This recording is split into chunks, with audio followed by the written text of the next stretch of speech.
ఆదికాండము 49వ అధ్యాయం. ఆదికాండము 49వ అధ్యాయం సుమారు 8వ వచనం నుండి 10వ వచనం వరకు చదువుతాం. యోధా, నీ సహోదరులు నిన్ను స్తుతించెదరు. నీ చెయ్యి నీ శత్రువుల మెడ మీద ఉండును. నీ తండ్రి కుమారులు నీ ఎదుట సాగిలపడుదురు. యోధా, కొదమ సింహము, నా కుమారుడా, నీవు పట్టిన దాన్ని తిని వచ్చితివి. సింహము వలెను గర్జించు, ఆడు సింహము వలెను. అతడు కాళ్ళు ముడుచుకొని పడుకొనెను. అతన్ని లేపువాడెవడు? షిలోహు వచ్చే వరకు యోధా యొద్ద నుండి దండము తొలగదు, అతని కాళ్ళ మధ్య నుండి రాజదండము తొలగదు. ప్రజలు అతనికి విధేయులై ఉందురు. ఆగుదాం. అందరి దగ్గర బైబిల్ ఉందిగా, చూస్తూ వినండి, ఎవరితో మాట్లాడకండి. వినబడుతున్నది జేమ్స్ అనేవాడి మాట కాదు, వినబడుతున్నది ఇక్కడ ఎవరో సభలో ఎవరో కాలయాపనగా మాట్లాడుతున్న ఒక వ్యక్తి మాట్లాడుతున్న మాటలు కాదు, ఇవి దేవుని మాటలు. కాబట్టి కాస్త శ్రద్ధ కలిగి భయభక్తులతో వాక్యాన్ని విందాం. మీ మొబైల్స్ ఏమైనా మిమ్మల్ని డిస్టర్బ్ చేస్తే వాటిని ఫ్లైట్ మోడ్లో పడేయండి. కొంతసేపు వాక్యాన్ని శ్రద్ధగా వినండి. కుటుంబాలకు సంబంధించిన విషయాలు ఇవి.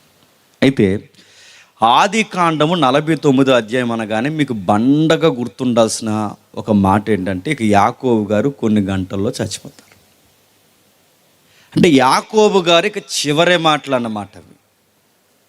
ఇక యాకోబు గారు ఎక్కువ రోజులు బ్రతకడు, ఎక్కువ కాలం బ్రతకడు. ఇక కొన్ని గంటల్లో, కొన్ని వ్యవధుల్లో, కొంత సమయంలో ఆయన చనిపోతాడు. ఆ చనిపోతున్నప్పుడు ఆ సీనియర్ సిటిజన్ మాట్లాడుతున్న వీడుకో లాంగ్వేజ్ అవుతాయి. ఎప్పుడు గుర్తుపెట్టుకోండి, మనిషి మసులుతున్నప్పుడు మాట్లాడుతున్న మాటలు మనం పట్టించుకుంటాం లేదో నాకు తెలియదు, కానీ ఆ మనిషి చనిపోతున్నప్పుడు చివరి మాటలు చాలా సీరియస్గా తీసుకుంటాం. పెద్ద ఆయన చనిపోతున్నట్టు, ఆ పెద్ద ఆయన పేరు యాకోబు.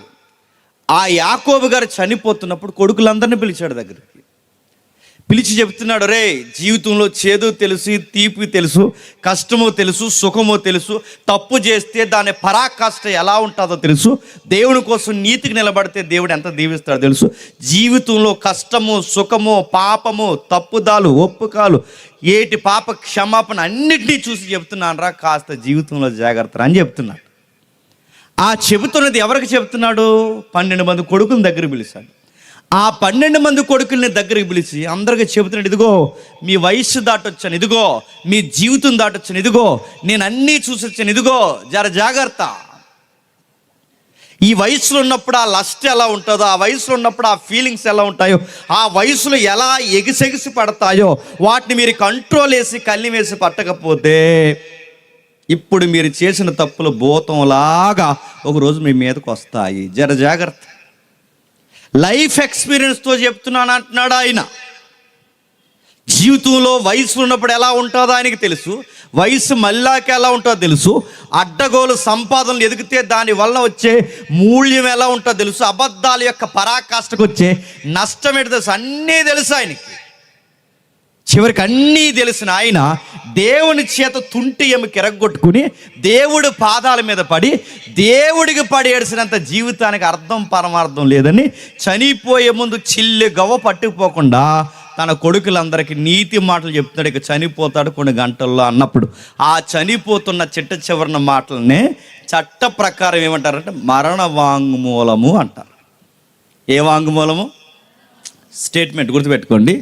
ఇక మనిషి చనిపోతున్నప్పుడు చివరి స్టేట్మెంట్ అంటారు దాన్ని సిఆర్పిసి అంటే క్రిమినల్ ప్రొసీజర్ కోర్టులో ఎవిడెన్స్ యాక్ట్ అని మరొక యాక్ట్ ఉంటుంది. ఆ యాక్ట్ ప్రకారం అది చాలా వాల్యుబుల్ ఎవిడెన్స్ అన్నమాట. గుర్తుపెట్టుకోండి.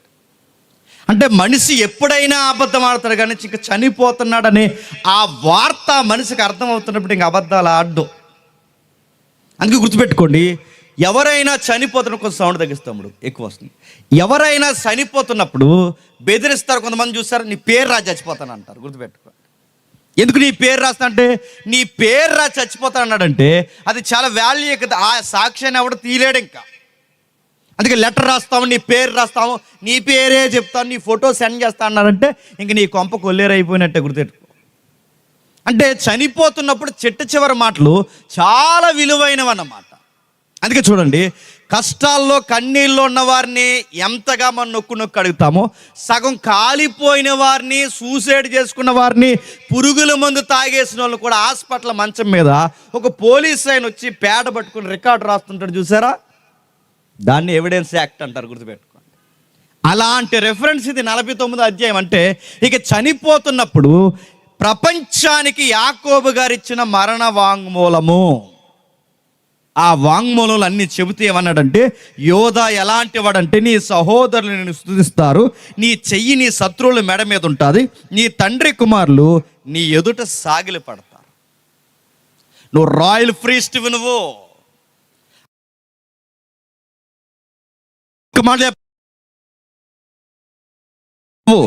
ఆడ సింహానివి నువ్వే, మగ సింహానివి నువ్వే. నిన్ను చూస్తే ఎవరైనా సాష్టాంగ పడాల్సిందే. నీ లైఫ్ స్టైల్ ఎలా ఉంటుందంటే ఈ ప్రపంచానికి దీవెనకరంగా మారిపోతుంది అని ఇంత బాగా చెప్తున్నాడు. ఎవరి కోసం? యోధా కోసం. అంటే తనకున్న కొడుకులలో 12 మంది కొడుకుల్లో ఒక కొడుకు యోధా, ఆ మొట్టమొదటి కొడుకు రూబేను, ఆ రెండవ కొడుకు సిమియోను, ఆ మూడవ కొడుకు లేవి, ఆ 4వ కొడుకు మనకు మరో వ్యక్తి కనబడతాడు. ఆ తర్వాత 4వ కొడుకుగా మనకు కనబడుతున్న వ్యక్తే ఈ యోధా. వీని గూర్చి మనం మాట్లాడుకున్నప్పుడు ఎన్నో విషయాలు మన తెర మీదకి వస్తుంటాయి.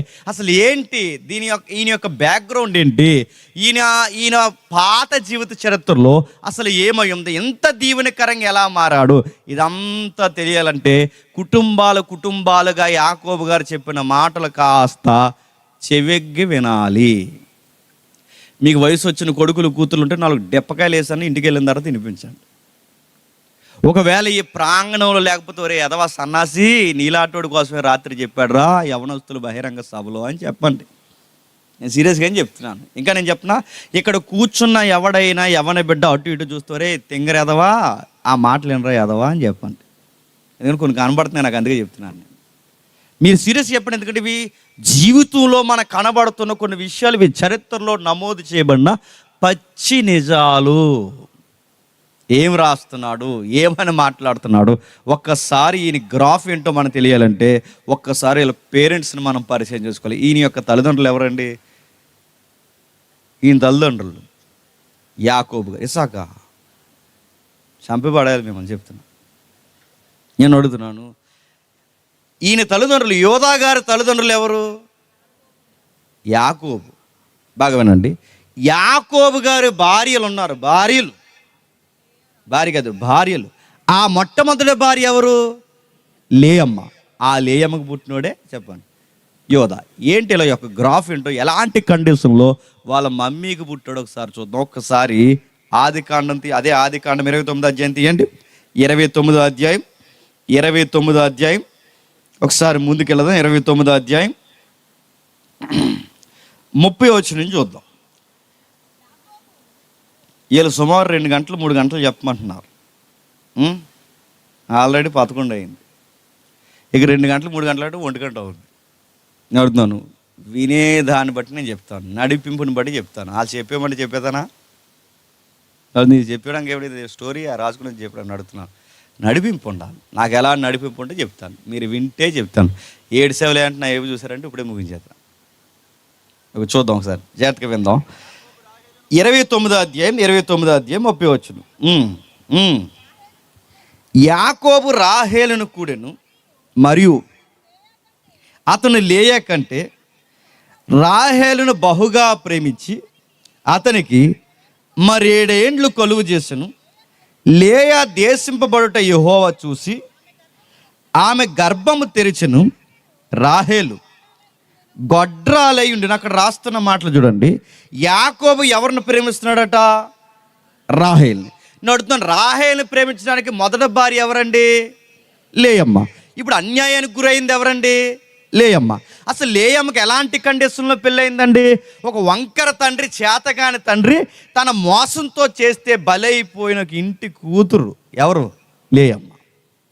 కొంతమంది తల్లులు ఉంటారు చూసారా, వీళ్ళని అసలు ఏమనాలో తెలియదండి. కూతుర్ని అంటారు అడుగుతాను, తన ఇష్టం ఏంటి, ఇష్టం కానిదేంటి, తన చేసుకుంటుందా చేసుకోదా, ఇదేం ఆలోచించకుండా గాడిదికి గుర్రానికి మెడలో ఒక గుదికర కడతారు చూసారా, అలాగో పెళ్ళోడు గడేస్తారు. నేను అడుగుతున్నాను, బలవంతంగా చేసిన పెళ్ళిళ్ళు నిలబడతాయా? బలవంతంగా చేసే కాపురాలు నిలబడతాయా? బలవంతంగా ఇష్టం లేనోడు చేస్తే ఆడిని అడుగుతాను, ఆడితో కాపురం చేస్తుందా? రేపు పొద్దున్న వాడు కళ్ళు గప్పే పని చేస్తే ఈ పిల్ల బతుకుతుందా, ఆడు బతుకుతాడా? ఈయన అడుగుతాను, ఆడు ఉండగలడా మనశ్శాంతిగా? చివరికి ఆడు ఉండలేక ఈమె ఉండలేక ఈడు వెళ్ళి ఆవిడని చంపిన మొత్తం కుటుంబం నరుక్కుని చేస్తుంది చావదా? నన్ను పెళ్ళిళ్ళు చేస్తున్నప్పుడు చేసుకుంటావా చేసుకొని అడుగు. నువ్వు అన్నీ అడుగుతావుగా, ఈ కూర వేసుకుంటావా, ఈ డ్రెస్ వేసుకుంటావా, నువ్వు అన్నీ అడుగుతావు. ఈ పిల్లోని చేసుకుంటాను అడగవా? వాళ్ళకి ఒక ట్రెడిషన్ ఉందంట. ఆ ట్రెడిషన్ ఏంటంటే, ఆ తండ్రి అంటే ఈ లేయమ్మ తండ్రి పేరు మీకు తెలుసు, ఏం పేరు? లాబాను. లాబాన్ అంటేనే లాభం లేకుండా ఏ పని చేయడు. అదో రకమైన ఆయనకి ఏదో ఒక లాభం ఉండాలి. అడుగుతున్నాను, ఏమి లాభం? వాళ్ళ ఊర్లో ఒక ట్రెడిషన్ ఉందంట. ట్రెడిషన్ ఏంటంటే, పెద్దమ్మాయి కాకుండా చిన్నమ్మాయి అడుగుతున్నాను, పెద్దమ్మాయి కాకుండా చిన్నమ్మాయికి చేయరన్న జ్ఞానం నీకున్నప్పుడు పెద్దమ్మాయిని ఎట్లా అన్యాయంగా అతని మీదకు తోసేస్తున్నావు? తప్పు కదా అని అడుగుతున్నాను. ఆ మనిషికి పూర్తిగా ఇష్టం ఉందా? ఆ మనిషికి ఆ చిన్నమ్మాయి మీద ఉంది. ఆ చిన్నమ్మాయి ఎవరు? రాహేలు.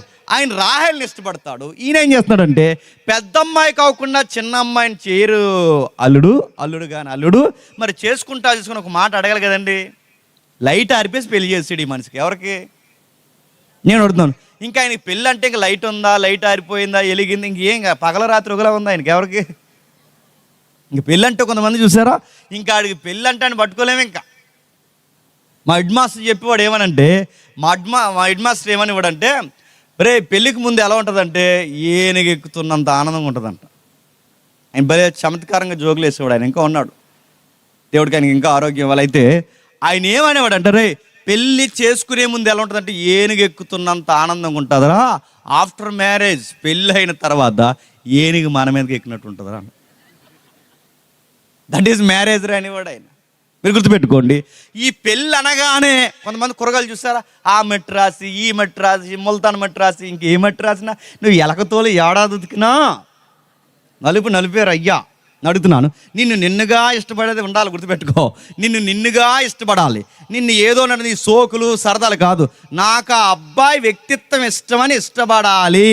నీ రంగు చూసి, పొంగు చూసి, వాట్సాప్ స్టేటస్ చూసి, నీ ఇన్స్టా ఫాలోయింగ్ చూస్తే అడుగుతున్నాను. ఈ ఫాలోయింగ్లు బ్యాచ్ నీకు మళ్ళీ చెప్తాను పొగట్టేస్తారు ఏమనుకుంటున్నావు నువ్వు? అడుగుతున్నాను, నిన్నేం చూడాలి, నిన్నేం చేసి అడుగుతున్నాను. ఈ రంగు నువ్వు అలా చేసి ఆ మట్టి రాసి ఈ మట్టి రాస్తే ఎంతకాలం ఉంటుంది ఆ రంగు? 2 గంటలు మళ్ళీ ఎండలో తిరిగితే పోద్ది. నడుతున్నాను 2 నెలలు నువ్వు ఎక్కడికి వెళ్ళకుండా బాగానే పెంచు కలర్ నడుతున్నాను. 2 నెలలు నడుతున్నాను, 2 గంటలు ఏ పనికి వెళ్ళు నడుతున్నాను. కలర్ చూసి ఇష్టపడే వాళ్ళు కాదు. నడుతున్నాను డ్రెస్ కోడ్ కాదు, నిన్నుగా నువ్వు ఎలా ఉన్నా నీ వ్యక్తిత్వాన్ని ఇష్టపడాలి. అలాంటి వ్యక్తులకే నువ్వు జత కట్టాలి. కొన్ని ఎథిక్స్ నువ్వు ఫాలో అవ్వాలి. ఇక్కడ మ్యారేజ్ లైఫ్ సెట్ చేస్తున్నారట. ఆ అమ్మాయి గుర్తుపెట్టుకోండి, ఇతను లాభం అనగా ఏ లాభం లేకుండా చేయడు. ఈయన లాభం లేకుండా చేయడు కనుక పెద్ద అమ్మాయి గుర్తుపెట్టుకోండి పెళ్లి చేయాలని డిసైడ్ అయిపోయాడు. అరే లైట్ ఆరిపోయి పెళ్ళిలేటి, ఎలుగు లేని పెళ్ళిలేటి, చీకట్లో పెళ్ళి కనీసం అడగలి కదండి.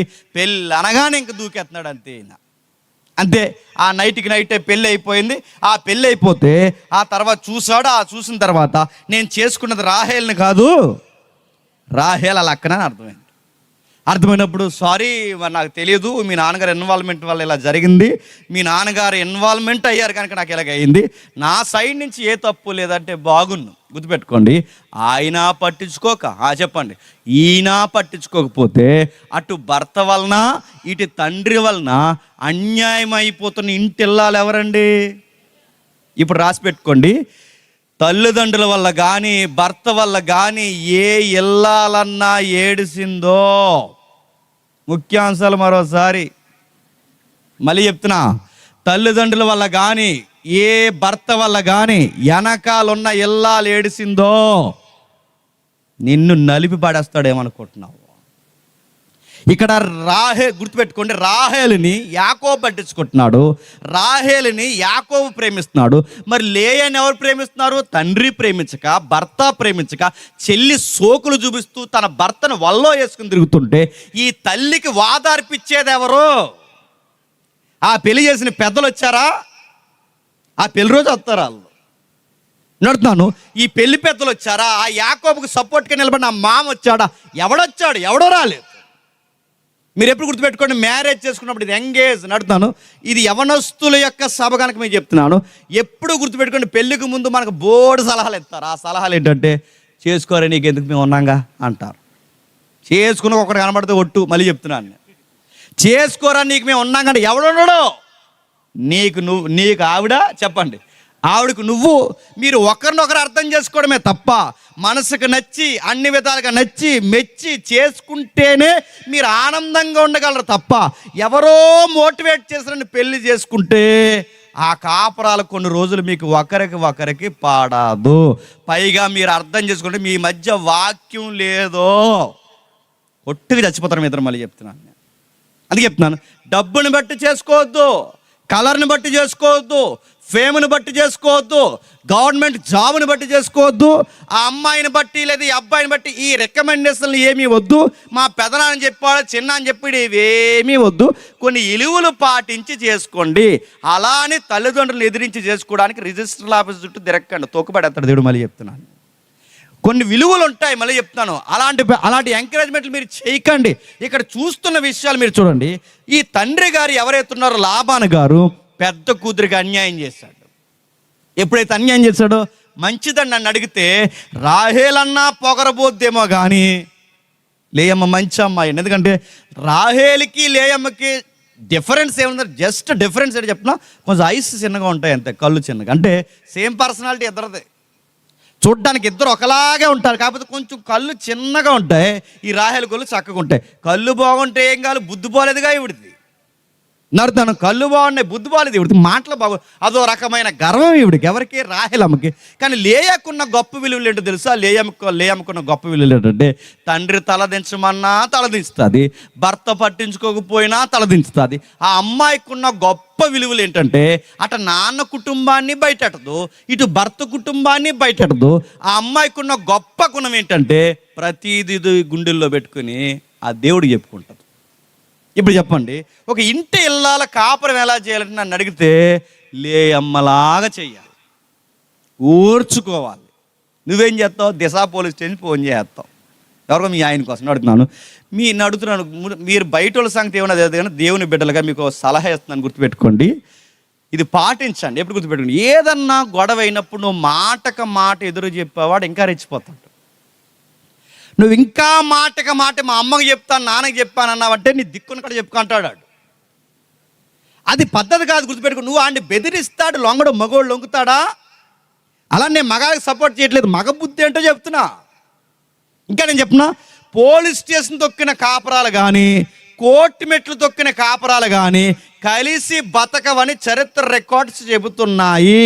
ఇవి ఎలా ఇడిపోవాలో సెక్షన్ అట్రాక్ట్ చేస్తాయి తప్ప, ఇవి ఎలా ఇడిగిపోవాలో నీకు ఎఫ్ఐఆర్ ఫైనల్ సెక్షన్ చెప్తాయి తప్ప, నీకు ఎలా ఇడిపోవాలో ఇడాకులకి మార్గాలు సరాలు చేస్తాయి తప్ప, ఇవి నిన్ను కలిసి కలపడానికి పనికి రావు.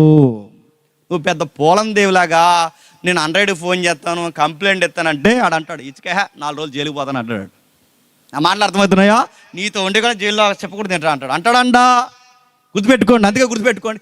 కేసులు నడతారు, కేసులు పెట్టుకోకండి. మీరు దేవుని బిడ్డలో మళ్ళీ చెప్తున్నా, ఓర్చుకోండి, దేవునికి చెప్పుకోండి, భరించండి. మీకన్నా అన్యాయంగా బలైపోయిన ఇల్లాలు బైబిల్లో ఉన్నారు. ఆ తల్లుల జీవితాలు వాళ్ళ తండ్రులు చక్కబెట్టలేదు, తల్లులు చక్కబెట్టలేదు. ఆ తల్లుల జీవితాలు దేవుడే చక్కబెట్టాడు. అది విషయం మీకు అర్థమైతే, ఆ చరిత్ర మీకు జ్ఞాపకం వస్తే, ఇలాంటి తల్లులు మీకు మాదిరి అనిపిస్తే, నేను ఇచ్చే ఒక సహోదరుగా, తమ్ముడుగా, అన్నగా మీకు ఇచ్చే సలహా ఏంటంటే ఓర్చుకోండి. లేయమ్మలాగా ఓర్చుకోండి. ఆడు ఎట్టాంటోడైనా ఓర్చుకోండి. తన కళ్ళ ముందు నడుతున్న ఆయన తిరుగుతున్నది, యాకోబు గారు తిరుగుతున్న కళ్ళ ముందు ఎవరితో? పక్కింటి ఆవిడతోనా, ఎదురింటి ఆవిడతోనా? చెప్పుకుంటే సిగ్గుసేడు చెప్పండి. ఆయన తిరుగుతున్నది ఎవరితో? పక్కింటి ఆవిడతోనే, ఎదురింటి ఆవిడతోనే, లేదా ఊరు వాడ కానీ ఆ పక్కూరు ఆవిడతోనే, ఎవరితోని? సొంత చెల్లి నడుతున్నాను. ఈవిడ కాపురంలో నిప్పులెట్టింది ఎవరో కాదు, చెల్లే. అయ్యో ఏదో జరిగింది, జరిగిపోయింది, ఏదో మేము ముందు లవ్ చేసుకున్నా కానీ మా అక్కని చేసుకుంటే ఇది కరెక్ట్ కాదని ఈవిడ ఆగిపోవాలి కదండి. ఈవిడ ఆగలేదట. అడుగుతున్నాను, మాది ట్రూ లవ్ అంది ఈవిడ. ఎవరు గుర్తుపెట్టుకో, మా ప్రేమను ఎవరు ఆపలేరు, మా నాన్న ఆపలేడు, ఎవరు మా అక్క ఆపలేదు అన్నట్టు ఉంది. ఎవరు చెప్పండి. ఇలా తిరుగుతుంది. ఎప్పుడైతే ఇలా తిరుగుతుందో అని అడుగుతున్నాను. ఇలా చట్టా పట్టాలు వేసుకుని చేసుకున్న వాడి చేతులు పట్టుకుని తిరిగితే ఆమెకి ఎలా ఉంటుందండి? అందుకే చూస్తున్నాడు దేవుడు, చూసిన మాటలే ఈ పవిత్ర గ్రంథంలో దేవుడు నమోదు చేశాడు. ఎందుకంటే చరిత్రలు ఎలాంటి కుటుంబాలు, ఇలాంటి భర్తలు, ఎలాంటి తల్లులు, ఇలాంటి కన్నీళ్ళు ఉంటాయని దేవుడు తెలుసు కనుకే రికార్డుతో సహా నమోదు చేశాడు. ఏమంటున్నాడు చూడండి. యాకోబు రాహేలును కూడెను, మరియు అతడు లేయా కంటే రాహేలును బహుగా ప్రేమించి అతనికి మరి ఏరేండ్లు కలుగు చేసెను. లేయా దేశింపబడి యెహోవా చూసి, ఆ మాట మీకు ఎలా ఉందన్న తెలియదు కానీ, లేయా దేశింపబడుతుందని లాబాను చూడలేదు, లేయా దేశింపబడుతుందని లేయా వాళ్ళ అమ్మ చూడలేదు, లేయా దేశింపబడుతుందని పెళ్లి పెద్దలో చూడలేదు, లేయా దేశింపబడుతుందని సొంత చెల్లి చూడలేదు, లేయా దేశింపబడుతుందని దేశంలో ఎవడో చూడలేదు. లేయా దేశింపబడటం ఎవరు చూశారు? సైన్యములకు అధిపతియగు యెహోవా చూశాడు. మళ్ళీ చెప్తున్నాను, ఇంట్లో ఇల్లాలు మరిదల వల్ల కానీ, ఆడబడుసుల వల్ల కానీ, అత్తల వల్ల కానీ, భర్త వల్ల కానీ, ఏ తల్లి అయినా మంచి తల్లి, మళ్ళీ చెప్తున్నాను, మంచి తల్లులు, దేవుడికి పడేర్చే తల్లులు దూషింపబడితే దేవుడు చూస్తాడు. మళ్ళీ చెప్తున్నా, మంచి తల్లులు ఎందుకంటున్నానంటే దాంట్లో మరి డిస్క్లైమర్ ఉంది. ఎందుకంటే ఏలే అత్తలను ఏడిపించి చేస్తారు, ఏలే భర్తను లేనిపోయిన మాట్లాడుతున్నాడు. అందుకే మంచి తల్లు, భక్తి పడి ఏడ్చే తల్లు ఎవరైతే ఉన్నారో వాళ్ళని దేవుడు పట్టించుకుంటాడు. అందుకే ఆమెను దేవుడు ఏస్తున్న మొట్టికాయలు ఏంటో తెలుసా?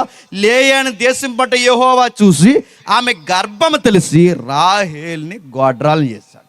ఇప్పుడు చెప్పండి, దేవుడు తనను ప్రేమిస్తున్నాడు. ఆ దినాల్లో దేవుడు ప్రేమ ఎలా చూపిస్తున్నాడంటే తనకి బిడ్డలను ఇచ్చాడు. ఎప్పుడైతే బిడ్డలను ఇచ్చాడో మొదటి కొడుకు పుట్టాడు. ఆ మొదటి కొడుకు పేరు చెప్పండి, ఇదో వంకరోడు ఈ మనిషి ఎవరు చెప్పండి? రూబేన్. ఆ రూబేన్ ఎప్పుడైతే కన్నాడో ఆ రూబేన్కి పేరెట్టిందట, రూబేన్ అని పేరు పెట్టింది. ఎందుకు పెట్టిందట?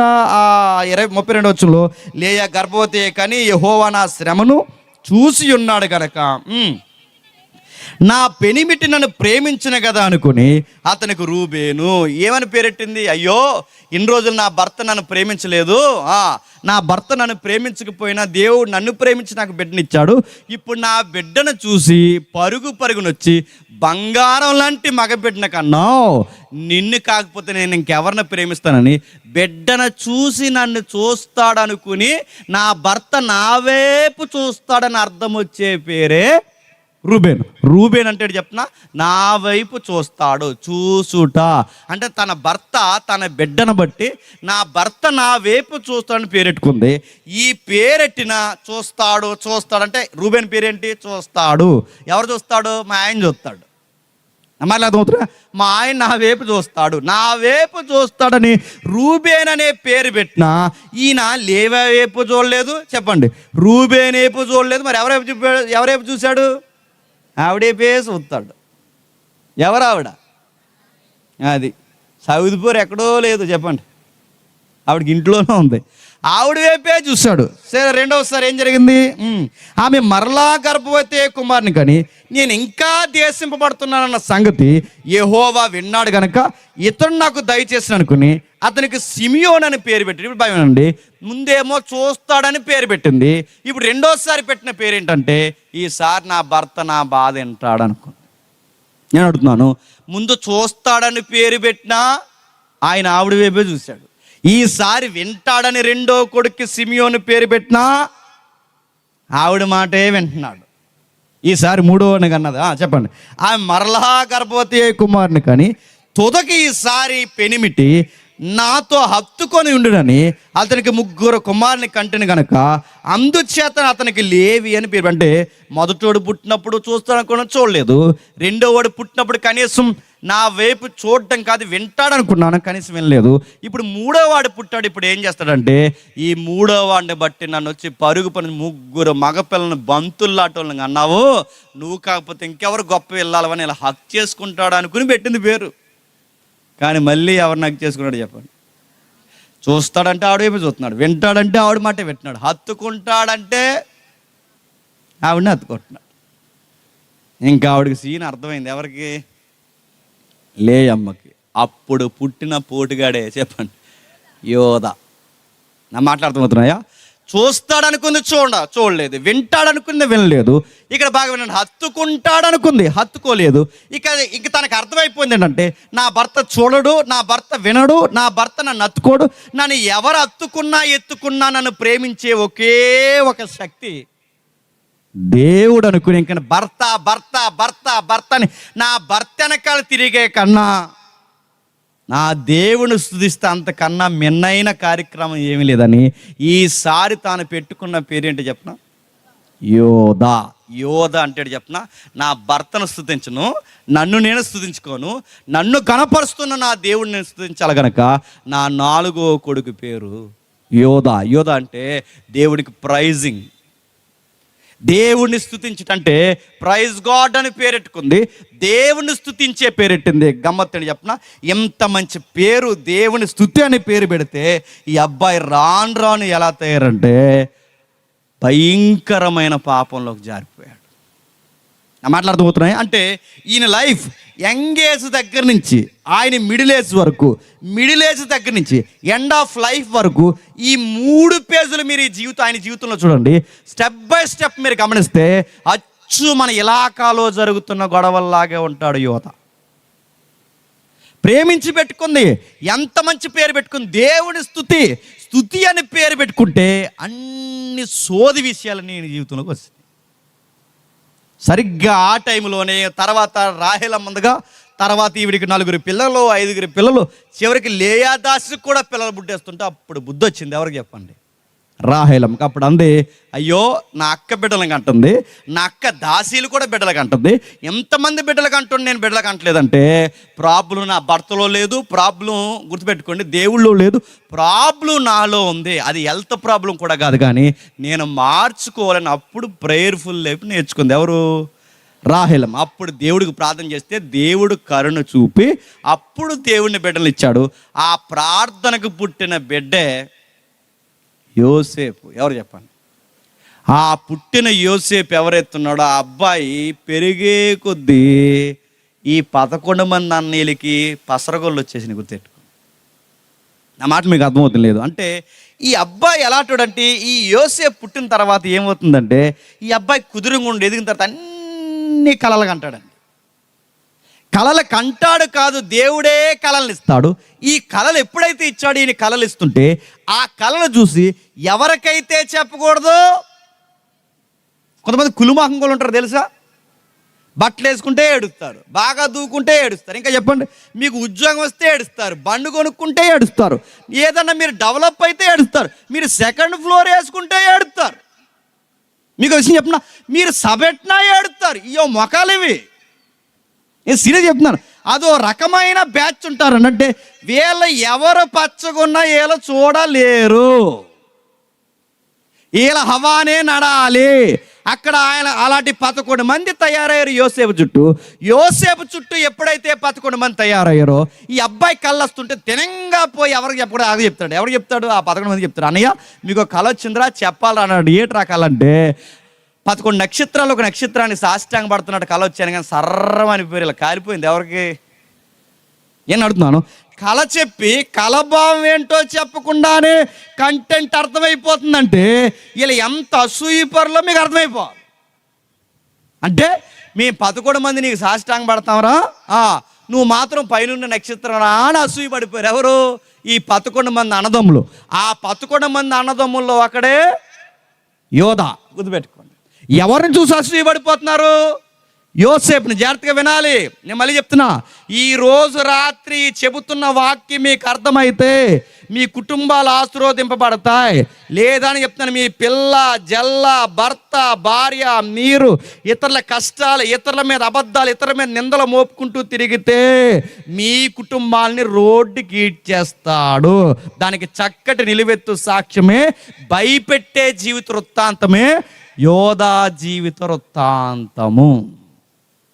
ఎప్పుడైనా విన్నారు లేదో నాకు తెలియదు, కానీ మా చర్చిలో చెప్తాను ఇవన్నీ. నేను ఇవి క్యారెక్టర్ స్టడీస్ అంటారు, లైఫ్ స్టడీస్ అంటారు, లైఫ్ లెసన్స్ అంటారు వీటిని. దీన్నే డీప్ అంటే సిస్టమేటిక్ థియలాజికల్ స్టడీ అంటారు దీన్ని. ఒక విషయాన్ని క్రమానుగతంగా మాట్లాడుకోవడం అంటారు దీన్ని. అలాంటి ఎపిసోడ్స్లో ఒకటి ఇది. ఆ సిద్ధాంతపరమైన విషయాలు కాకుండా ఆ వ్యక్తుల జీవిత వృత్తాంతాలు ఒక్కసారి మనం వెళితే అక్కడ రాస్తున్నాడు చూడండి. వీళ్ళందరూ కలిసి యోసేపుని చూసి ఆశీర్వపడుతున్నారు. సరిగ్గా ఆ టైంలో యోసేపు గారు అంటే పెద్ద ఆయనకి చాలా ఇష్టం. ఎవరికి? యాకోబు గారికి. ఎందుకు ఇష్టం అంటే మంచోడు, విలువలు ఉన్నవాడు, అబద్ధాలాడు, పైగా దేవుని యందులో భయభక్తులు, అన్నిటికన్నా ముఖ్యంగా ప్రేమించినవాడికి పుట్టాడు. ఇంకా ముఖ్యమైన సంగతి ఏంటంటే బాగుంటాడు చూడడానికి. ఎవరు చెప్పండి? యోసేపు చూడడానికి బాగుంటాడు, బుద్ధి బాగుంటుంది, అన్నీ బాగుంటాయి. అలాంటి చక్కటి బిడ్డ యాకోబు గారు ఎక్కువ ఇష్టపడ్డాడు. అలాంటి ఇష్టపడితే ఈయన చేసిన పని ఏంటంటే, ఈయన కళ్ళు వస్తున్నాయని చెప్తాడు. మళ్ళీ ఇంకో కళ వచ్చిందంటే, ఈసారి వచ్చిన కళ ఏంటంటే, ఈసారి రెండవ కళ ఏంటంటే, అన్నయ్యలారా మీకు కళ చెప్పాలరా, ఈసారి 11 నక్షత్రాలే కాదు సాష్టాంగ పడింది, 11 నక్షత్రాలతో పాటు సూర్యుడు చంద్రుడు కూడా నాకు సాష్టాంగ పడుతున్నా అనగానే వెంటనే వీళ్ళకి బీపీ షుగర్ వచ్చేసింది. ఎవరికి? ఏట్రా ఏడి నక్షత్రం అంటే నక్షత్రాలే కాదు, నీకు సూర్యుడు చంద్రుడు అంటే, సూర్యుడు చంద్రుడు అంటే ఎవరు? సూర్యుడు అంటే నాన్న, చంద్రుడు అంటే అమ్మ, అంటే అమ్మా నాన్న కూడా నీకు ఏడ్రీ కళ్ళు అన్నీ ఎలాంటి కళ్ళు వస్తుంది నీకు అన్నారు. ఎవరు? కొంతమంది ఉంటారు చూసారా, మన డ్రీమ్స్, మన కళ్ళు ఉంటాయి కానీ మన డ్రీమ్స్ ఏవైతున్నావో, మన డ్రీమ్స్ కానీ టార్గెట్ కానీ పక్కోడికి వివరించండి, ఆడి మూత అంకరగా పోతుంటుంది. ఆడికి నా డ్రీమ్ ఇదండి, నా గోల్ ఇదండి, ఇది నేను సాధించాలనుకున్నా అంటే సాధించేస్తాడంట అంటాం మనం. చూసారా, అదొక బుద్ధి అండి, అదొక వంకర బుద్ధి. మనం హై లెవెల్ టార్గెట్ పెట్టుకుంటే వీళ్ళు మనకి వెనకాల నుండి పేర్లు పెడుతుంటారు. వీళ్ళు నేను మాట చెప్తున్నా, ఏడిసే వాళ్ళని ఇంకా ఏడిపించేవాడే మన దేవుడు. మనల్ని చూసి ఎవడైతే ఏడుస్తాడో ఆడికి ఇంకా సుఖరచ్చేలా చేస్తాడు దేవుడు. ఏమనుకోండి, నేను దీవించి, నేను నిజంగా చెప్తున్నాను. ఇక నాకు ఎవరో చెప్పారు ఇందాక ఇన్ఫర్మేషన్ ఇస్తూ, ఈ సభకు చాలా మంది రాకూడదని ఎవరో వార్నింగ్ ఇచ్చారు. ఎంతమంది వచ్చారు చూడండి, షుగర్ వచ్చేద్దా వాళ్ళకి. మళ్ళీ చెప్తున్నాను, నువ్వు వద్దనే కొద్ది దేవుడు దీవిస్తాడు. ఎవరనుకుంటున్నావో?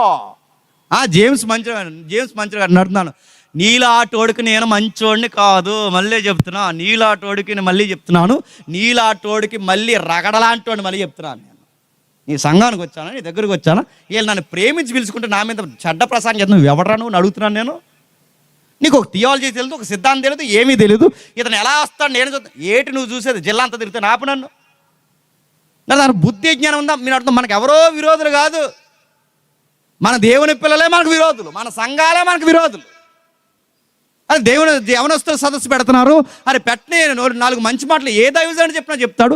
చెప్పండి, వెళ్ళండి, వినండి అంటే తప్పుని ఎంత డిగ్నిటీ, ఎంత గౌరవం ఉంటుంది నీ మీద. వెళ్ళకండి, రాకండి, మీరు ఎలాగెళ్తారు మేము చూస్తాం, రేపు నుంచి సంఘాలు వచ్చారు. సంఘాన్ని నీ పర్లోకం నీకు రాసిచ్చారు. నీకు నీలాటోడే కోనసీమలో 50 ఏళ్ళు కడితే అబ్రహాం గారితో మాట్లాడతాను. నీలాటోడే అబ్రహాం గారితో మాట్లాడి పరదేశంలో ప్లేస్ ఇప్పుతాడు. 5,000 తక్కువ అని మాట్లాడినాడంటే సంపి వాడాలి మీ అందరినీ వచ్చి. మళ్ళీ చెప్తున్నాను, నేను మీరు మాకు రికమెండేషన్ దేవుడి దగ్గర మీరు మాకు రికమెండేషనా? సాగుతున్నాయి ఆటలు. మళ్ళీ చెప్తున్నాను, మీ ఆటలు సాగుతున్నాయి. ఇలాంటి వాళ్ళని నేను దైవజనులు అంటే చాలా గౌరవిస్తా, సేవకులు అంటే నాకు చాలా ఇష్టం, కానీ ఇలాంటి చీడ పురుగులు ఉన్నారో ఎగురెగురు మీద పడతా. మళ్ళీ చెప్తున్నాను, నేను అన్నీ చూసి వచ్చా. మళ్ళీ చెప్తున్నాను, నాకు సొసైటీ తెలుసు, లా అండ్ ఆర్డర్ తెలుసు, సంఘాల విలువ తెలుసు, 19 సంవత్సరాల సేవ నా జీవితం. మళ్ళీ చెప్తున్నాను, ఇవన్నీ చూసొచ్చా. మీరు లేని పని అన్నారంటే మీ సంఘాలు మీరే పాడు చేసుకుంటారు. ఇలాంటి యవనస్తుని ఎంకరేజ్ చేయండి, ఊర్లు బాగుపడతాయి. మళ్ళీ చెప్తున్నా, గంజాలికి దూరం అవుతారు, అక్రమ పనులకు దూరం అవుతారు, చీకటి పనులకు దూరం అవుతారు, ఊరికి మంచి పేరు వస్తుంది. ఇలా రికార్డింగ్ డ్యాన్స్ పెట్టారంటే ఆపేయడానికి, దేవుని మాటలు వినిపిస్తుంటే ఆపుతాడని అంటున్నాను. మీరు కూడా అని మళ్ళీ చెప్తున్నాను, యోసేపుని చూసి ఏడుతున్నారు అటు వంకర అన్నలు మీరు కూడా. మళ్ళీ చెప్తున్నాను, యోసేపుని చూసి ఏడిచారట. ఏడిసే కొలిది యాకోబు చేత దేవుడు ఏం చేశాడు తెలిసి ఒక మంచి సొక్క కుట్టించాడు. ఏ సొక్క అండి? రంగురంగు సొక్క. నడుతాను. సొక్కవు చూసి ఏడుతారండి. ఎంత డెడ్ సిప్గా ఉన్నారండి వీళ్ళు. ఇప్పుడు సొక్క చూసి ఏడుతారు ఎవడైనా? సొక్క చూసి ఏడుతారు, నడుతున్నాను. ఆయన ఎవరు ఆ మధ్యకాలంలో అన్నాడు, జేమ్స్ గారు మీరు జీనియస్కి వచ్చారు, మరి ఏం వేసి రావాలి? నెక్రేసి రానా? ఇది వంకే. జీన్ వేసుకొచ్చారన్నాడు, నడుతున్నాను. నేను సిరిగిపోయిన జీన్లు వేసుకొచ్చానా? నాకు తెలుసు ఏం వేసుకోవాలో, సభకి ఏం వేసుకెళ్ళాలో, పెళ్ళికి ఏం వేసుకెళ్ళాలో, ఎక్కడ నాకు తెలీదా అని మీ సలహా అనేది తప్పట్లేదు. కానీ అవి కూడా ఇంత గంటన్నర వాక్యం చెప్తానికి వాక్యమే లేదు. చెప్పండి. నా జీవం అప్పుడు అన్నాను, 4 జతల ఫార్మల్ ప్యాంట్లు కొనేసి నెక్స్ట్ సభకి నన్ను పిల్లన్నాను. కొంతమంది అడుగుతారు, నల్ల సొక్కా వేసుకొని. నల్ల సొక్కా కూడా వేసుకోకూడదు. నడుతుంది తప్పుగా నడుతుంది. ఏమి నడుతున్నారు కొంతమంది, అదో రకమైన నడుతున్నారు. అదొక సుంచు బుద్ధి అండి, అదో రకమైన బుద్ధి. ఆ బుద్ధి వాళ్ళకి ఆ 11 మందికి ఏడుస్తుంది. ఆ 11 మంది ఏం చేస్తున్నారు చూడండి, సొక్కావు చూసి ఏడుతున్నారంటే ఇంకేమనాలండి? సొక్కావు చూసి అన్నారట. ఆ రంగురంగుల సొక్క నడుతాను. యాకోబు గారికి అక్కడ ఒక ముక్క, ఇక్కడ ఒక ముక్క, ఇక్కడ ఒక ముక్క, ఈ ముక్కలన్నీ కలిపి ఆ ముక్కల సొక్కా కుడితే ఆ సొక్కా అబ్బాయి వేసుకుంటే సొక్కావుకి అందం వచ్చిందంట. గుర్తుపెట్టుకోండి. నేను ఎప్పుడు చెప్పే మాట చెప్తున్నాను. అదే సొక్కావు మనం వేసుకుని రాత్రి మీటింగ్ వస్తే ఏమవుద్ది? కుక్కలు పరిగణించేస్తే మళ్ళీ చెప్తున్నాను. అందుకే యోసేపుకి అందగాడు అంటాను. గుర్తు చెప్తున్నా, తెలుగులో సామెత ఉంటుంది, సక్కనైన అమ్మ చిక్కన అందంగా ఉంటుంది అంట. గుర్తుపెట్టుకోండి. యోసేపు సిరిగిన సొక్క వేసిన అందగాడే. మళ్ళీ చెప్తున్నాను, నలిగిన సొక్క వేసిన అందగాడే. యోసేపు ఎలాగైనా అందగాడే. అదే సొక్క రూబేన్ వేసుకుంటే బాగోదు, అదే సొక్క ఎవరు వేసుకున్నా బాగోదు, కానీ యోసేపు వేసుకుంటే బాగుంది. ఎందుకంటే ఆ అబ్బాయి సౌందర్యవంతుడని బైబిల్ రికార్డ్స్ చెప్తున్నాయి. ఆ అబ్బాయి వాళ్ళ నాన్నగారు ఇచ్చిన బట్ట వేసుకుంటే బట్టకు అందం వచ్చింది. గుర్తుపెట్టుకోండి. అలాంటి సొక్క వేసుకుని తిరుగుతుంటే, ఆ చొక్క వేసి తిరిగితే వీళ్ళు తీసుకెళ్ళి ఏం చేస్తారు తెలుసా? అన్నయ్యలను ప్రేమించి అడవులు ఏదో ఉన్నారని అక్కడికి వెళ్ళి ప్రేమించి వెళితే ఆ ప్రేమించి వచ్చిన కొడుకుని గోతులు వేస్తారండి. గోతులు వేసేసి అక్కడ ఏం చేస్తారు? చంపేద్దామని ఒకడు, నరికేద్దామని ఒకడు, నలిపేద్దామని ఒకడు, ఇసిరేద్దామని ఒకడు, అమ్మేద్దామని ఒకడు. ఇన్ని బోడి సార్లు నిజంగా అడుగుతున్నాను, వీళ్ళ అన్నయ్యలా, రక్త సంబంధులా? నేను మళ్ళీ ఒక మాట చెప్పినా, మనల్ని బయటోడన్నా గట్టిగా దెబ్బ కొడతాడు లేదో నాకు తెలియదు, కానీ మనోడు అనుకున్నాడు గట్టి కొడతాడు. మళ్ళీ చెప్తున్నా, బయటోళ్ళ కన్నా మనోళ్ళు అనుకున్న వాళ్ళే డేంజరు. యోసేపు గారి యొక్క జీవితం మీద ఎన్ని పన్నాగాలు పంటున్నారండి. ఇలా అమ్మేద్దామని, చంపేద్దామని, రకరకాల పన్నాగా గోతులేసి రకరకాల పని చేద్దామంటే ఆ టైంలో ఒక బోర్డు సలహా ఇచ్చిన వ్యక్తి ఎవరో తెలుసా? యోధా.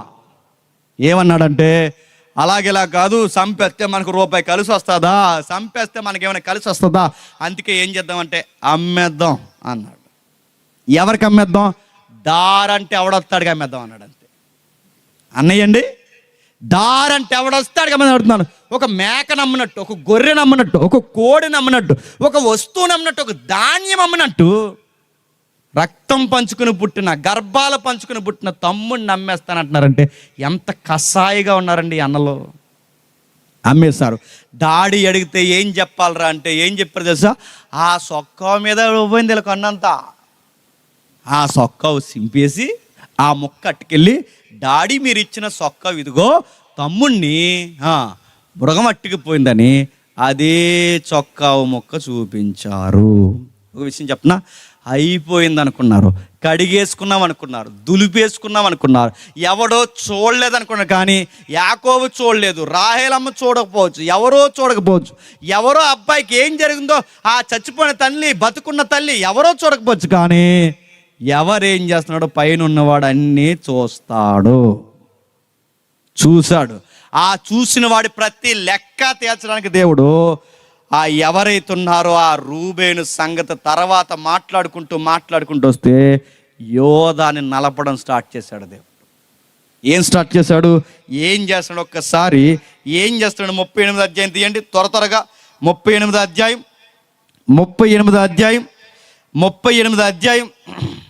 మొదటి వచనం. ఆ కాలమందు యోధా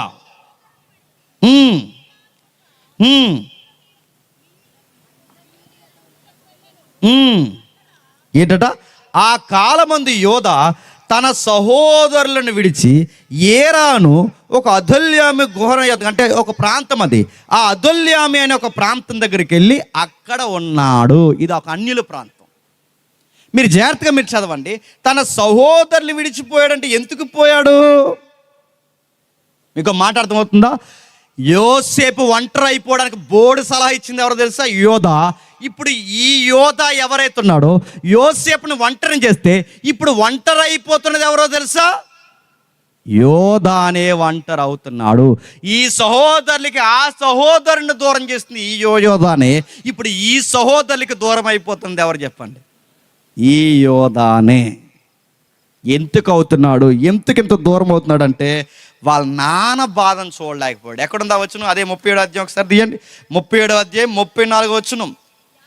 యాకోబు బట్టలు చింపుకొని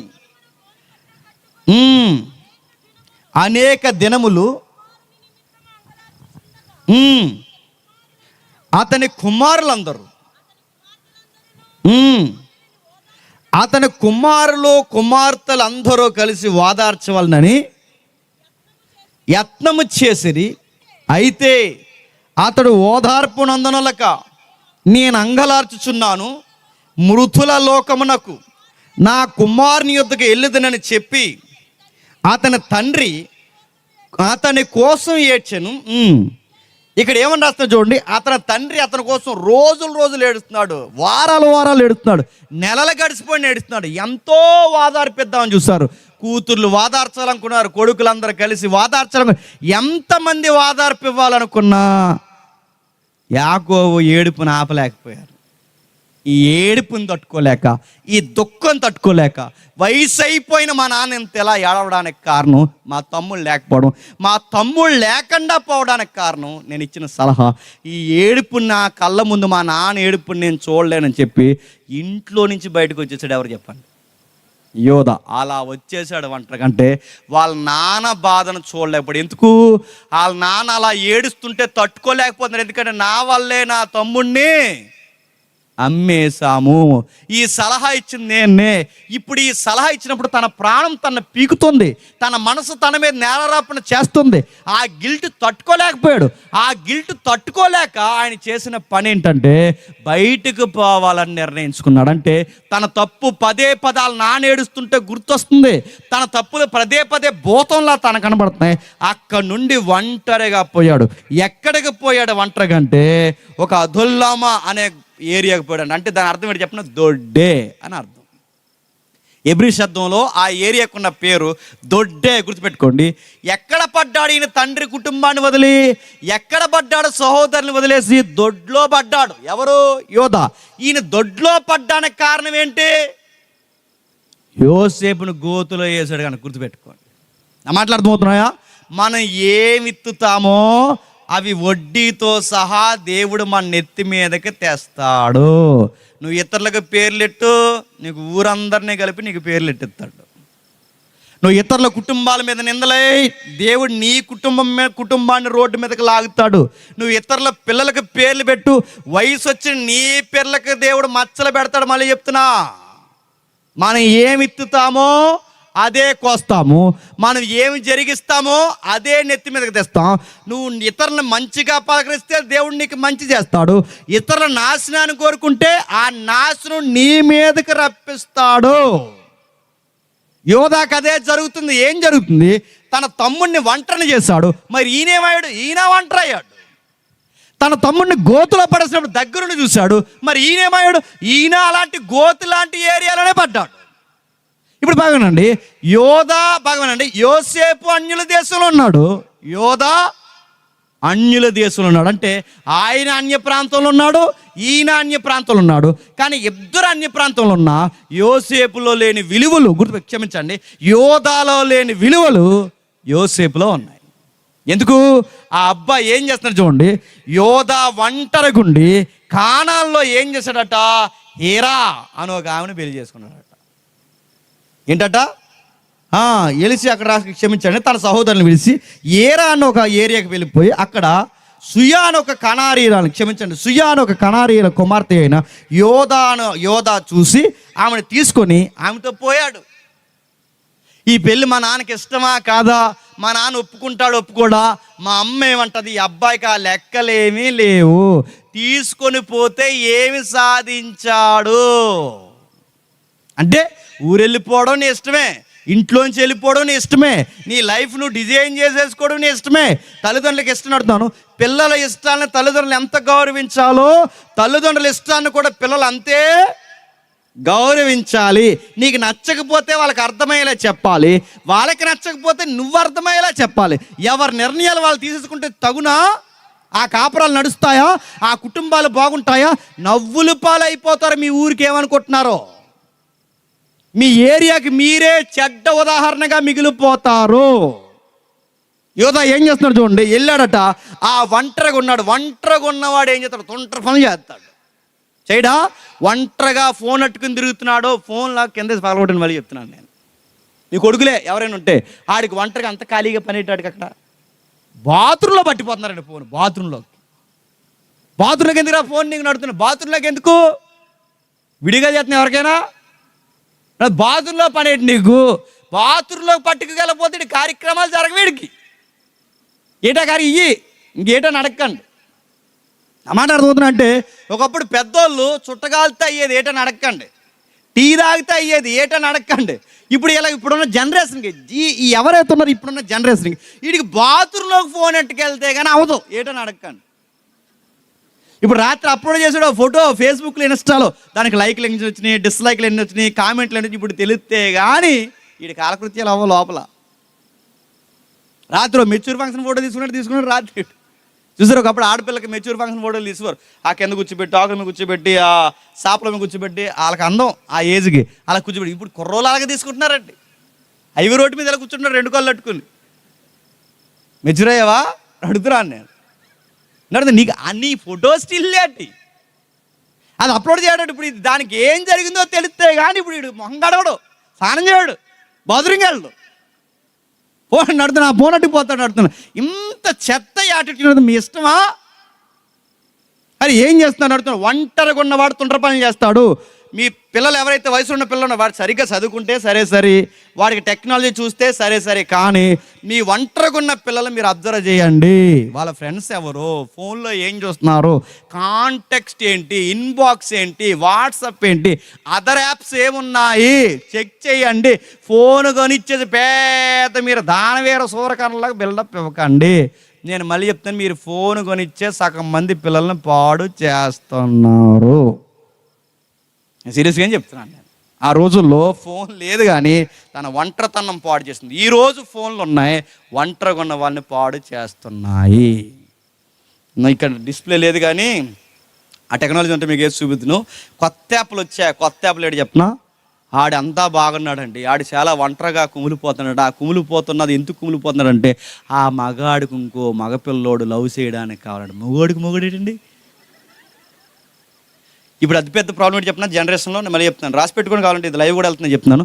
ఇప్పుడు మెడికల్ టెంపర్లో అతిపెద్ద ప్రాబ్లం ఏంటి చెప్తున్నా, చాలా మంది యంగ్ బాయ్స్కి ఎల్జీబీటీ, ఇంకా గే, ఇంకా చెప్తున్నాను లెస్బియన్స్, ఈ లక్షణాలు ఎక్కువ ఉన్నాయి. అంటే ఏంటంటే వీడికి పురుష లక్షణాలు తక్కువ, స్త్రీ లక్షణాలు ఎక్కువ. ఎందుకు వస్తున్నాయంటే వీడు కొంపలో ఉండిని తిండాడు అందుకు వస్తాయి. నువ్వు పానీపూరీలు, ఫ్రైడ్ రైస్లు, పాసిపోని పూరీలు తింటే ఈ లక్షణాలే వస్తాయి అయ్యా. Hormones balance తప్పుతాయి. ఆడేసేది మంచి సాల్ట్ వేస్తాడా, టేస్ట్ సాల్ట్ వేస్తాడు. ఇలాంటివన్నీ తిప్పితే నడుతున్నాను, నీ కంటెంట్ దెబ్బతింటుంది, నీ వ్యవస్థ పాడవుతుంది.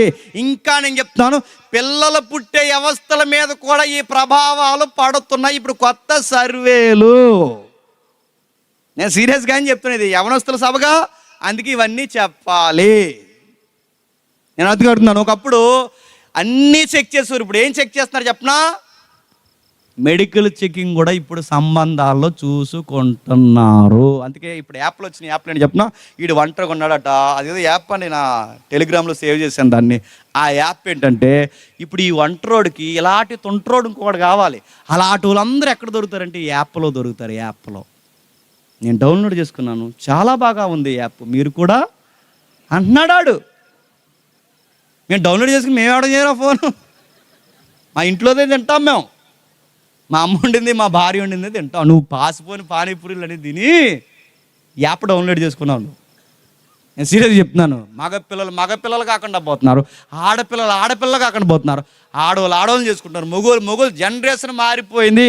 ఒకప్పుడు ఒక మాట అనేవారు, ఇంటర్వ్యూలు చేస్తున్నారు చూస్తారు, ఒకప్పుడు ఒక సినిమా ఉండేది జంబలెక్కడ పంబ అని. ఆ ట్రెండ్ వచ్చేస్తోంది. నేను సీరియస్గా చెప్తున్నాను. ఇప్పుడు చదువులు పాయా, ఎనర్జీ పాయా, ఫిట్నెస్ పోయింది, మనుషులుగా ఉండట్లేదు, లక్షణాలు కూడా మారిపోయాయి. డిఎన్ఏలో ఉన్నాను అడుగుతున్నాను, లక్షణాలు తీవ్రత దాటుతున్నాయి. ఇంకా చెప్పిన పురుష లక్షణాలు, స్త్రీ లక్షణాలు కూడా ఏవైతున్నావో జన్యువులు, జెండర్స్ కూడా మారిపోతున్నాయి. చాలా గుడ్డి చీకటి సమాజంలో మనం బతుకుతున్నాము. సరే, ఒంటరిగా ఉండక వాళ్ళ డాడీకి ఒక మాట కూడా చెప్పకుండా ఆ అమ్మాయిని ఎవరినో చేసుకున్న వెంటనే ఇంకేముంది, టకామని ఇద్దరు పిల్లల్ని కన్నదట. తర్వాత ఆలస్యం లేకుండా ఇంకో పిల్లోని కన్నదట. 3 పిల్లల్ని కన్నదా. 3 పిల్లలు ఏంటో ఒకసారి మీరు చూడండి. కనానీయుల కుమార్తెని. మీకు బైబిల్ చరిత్ర తెలిస్తే కానాను పిల్లల్ని ఇశ్రాయేలు సంతతి వారు చేసుకోవచ్చా? వీళ్ళకు తాతయ్య ఉన్నాడు, ఎవరు చెప్పండి? యోధా గారు తాతకే తాత ఎవరు చెప్పండి. త్వరగా చెప్తే త్వరగా పోతారు, త్వరగా చెప్పకపోయినా త్వరగా పోతారు. చెప్పండి.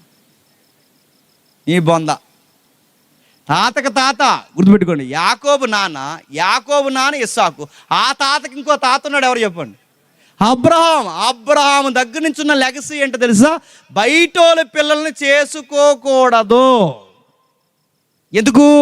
నువ్వు బయటోళ్ళ పిల్లల్ని చేసుకుంటే వాళ్ళ ఒక్కరే రారు జీవితంలోనికి, వాళ్ళ సాంప్రదాయాలతో పాటు మన జీవితంలోకి వస్తారు. మొదట్లో ఏమంటారంటే, నీతో పాటు చర్చికి వస్తాను, నీతో పాటు నేను ప్రేయర్ చేసుకుంటాను, మనకు దేవుళ్ళు మతాలు ఏంటి, మన ప్రేమ ప్రాముఖ్యమైంది అంటారు ముందు. ఆ తర్వాత అంటారు నేను రాను అంటారు. ముందు అత్తానా కంటే అప్పుడు అలాగే అంటాను. నా మాటలు అర్థమవుతున్నాయా? నువ్వు మార్చేస్తానంటానికి అంత సీల్ లేదు అయ్యా. నేను చెప్తున్నాను, గుర్తుపెట్టుకో. విశ్వాసే, వెలుగుకి చీకటికి కుదరదు, బయలుకి ప్రభువుకి సంబంధం కుదరదు, గాడిదకి గుర్రానికి జంట కుదరదు.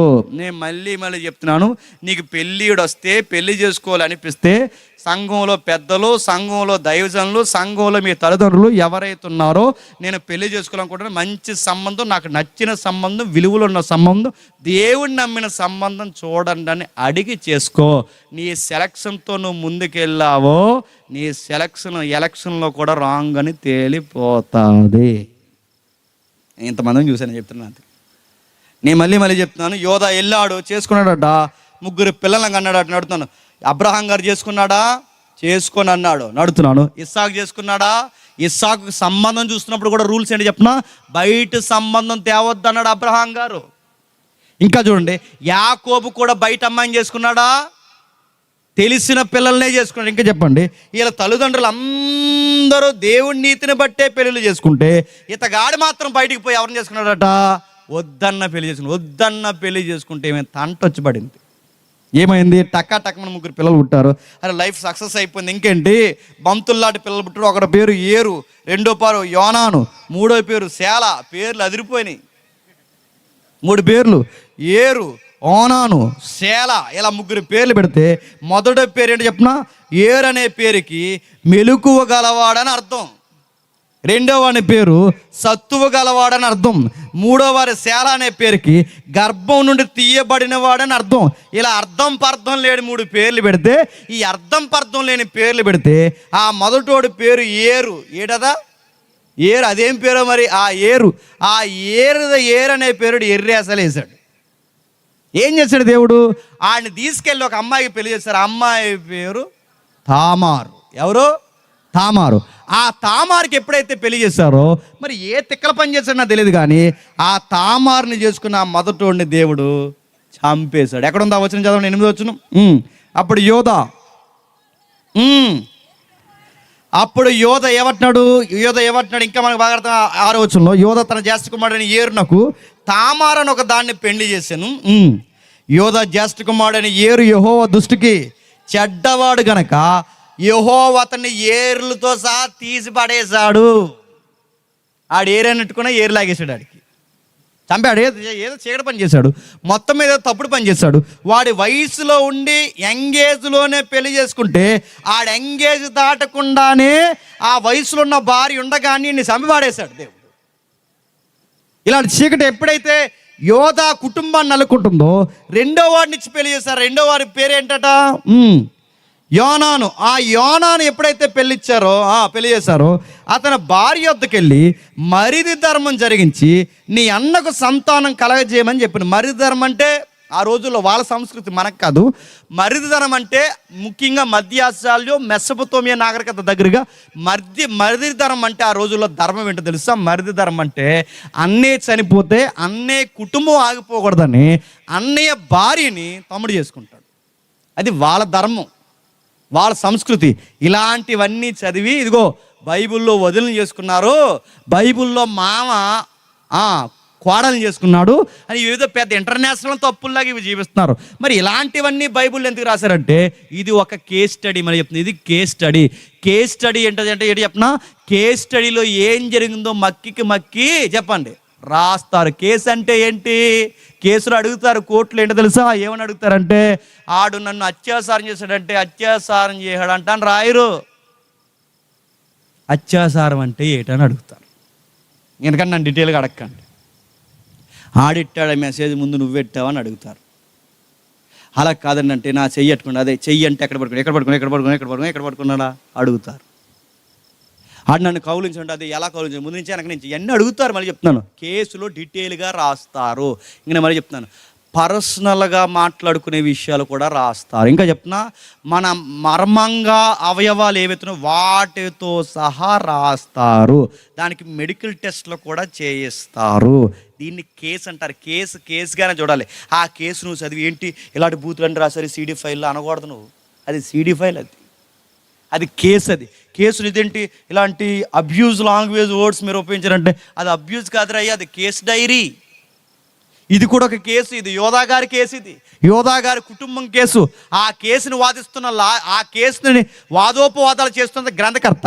ఆ కేసు ఎవరి దగ్గర తీసుకెళ్ళి ఒక న్యాయాధిపతి ఉన్నాడు. ఆ న్యాయాధిపతి పేరు సైన్యాని అధిపతి యెహోవా.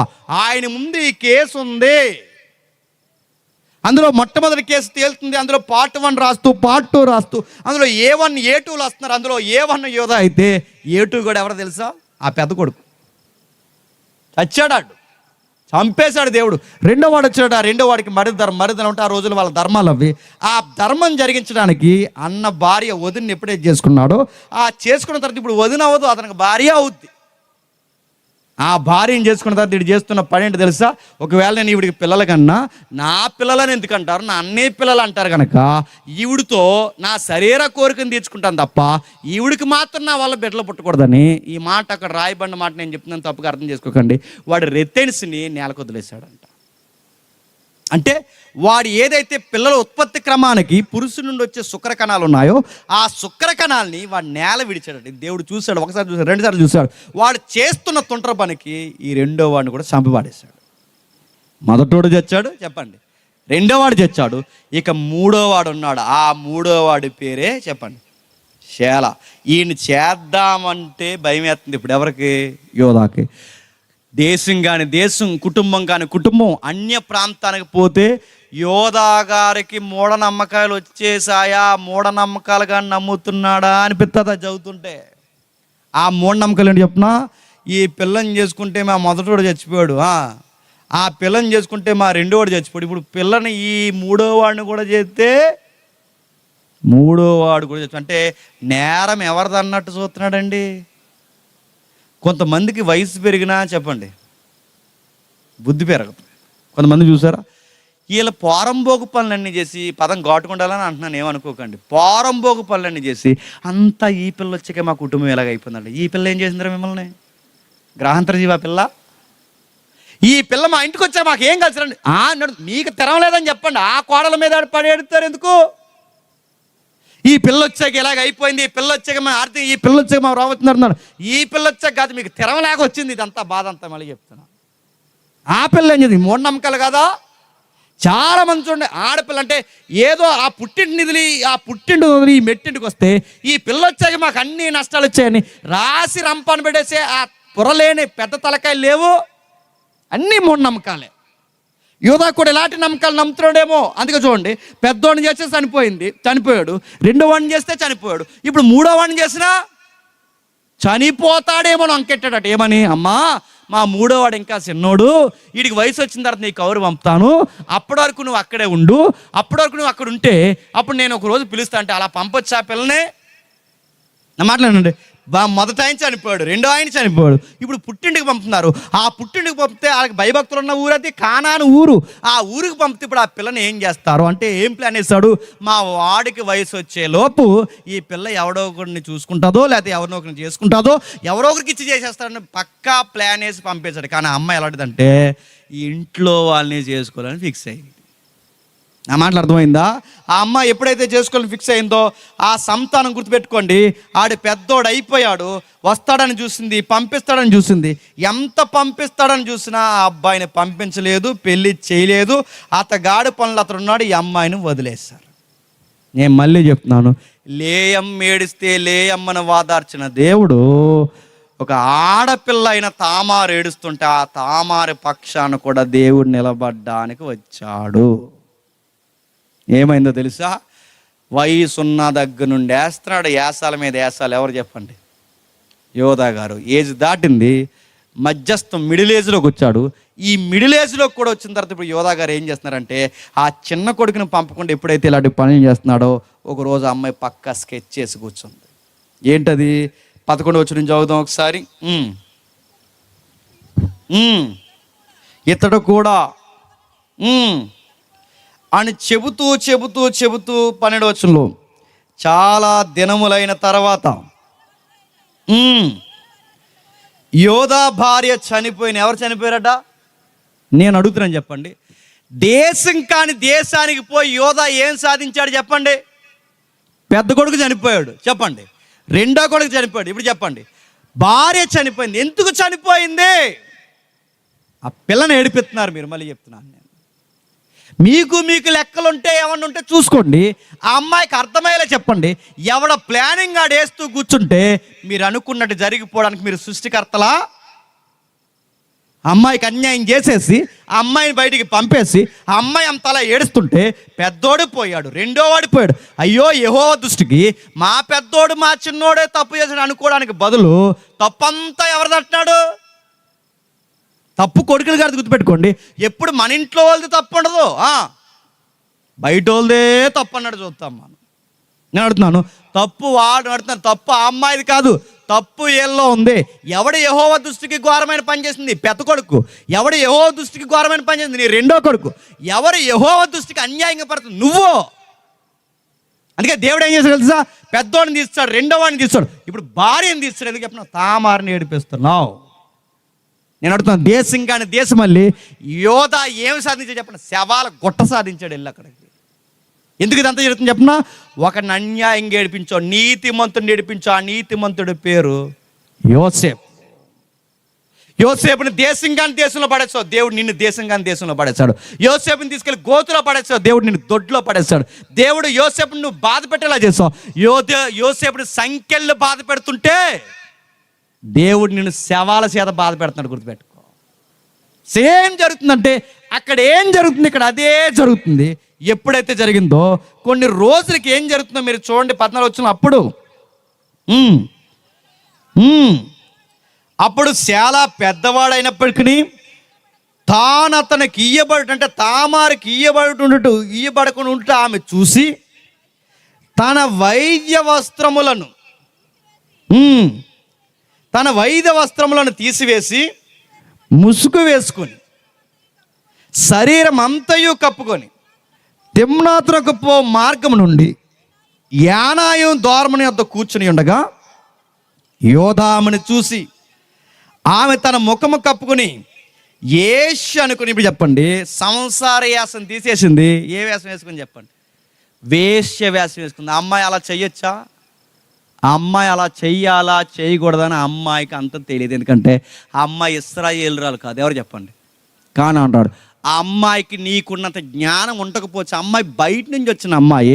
ఆ అమ్మాయికి ఎలా తోస్తే, అమ్మాయి అది చేయడం కూడా తప్పే, కానీ తనకి ఎలా తోస్తే అంటే గుర్తుపెట్టుకోండి, పెద్దోడి సంగతి పెద్దోడు చూసుకుంటున్నాడు, చిన్నోడి సంగతి చిన్నోడు చూసుకుంటున్నాడు, మామ సంగతి మామ, అత్త సంగతి అత్తది. ఇప్పుడు కోడల ప్లానింగ్లో కుటుంబం ఎలా పడితే అలా ఉందండి. అంతే.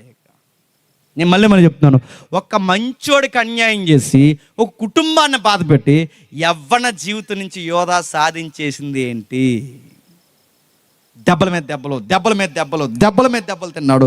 ఇప్పుడు పెద్దవాడిని చేయలేదు, రెండో వాడిని క్షమించండి, ఈ పెద్ద అయినా ఈ శాల అనేవాడిని చేయలేదు. చేయకపోతే ఆ అమ్మాయి ఒక ప్లాన్ వేసింది, వేసేలాగా వచ్చి గొర్రెల మందల కాస్తున్న దగ్గర కూర్చుందంట. కూర్చుంటే ఆమె తన ముఖం గుప్పుకొని వేసేలా కూర్చున్న ఆ మార్గమున ఆమె దగ్గరికి పోయి ఆమె తన కోడలని తెలియక నీతో పోదము రమ్మని చెప్పెను.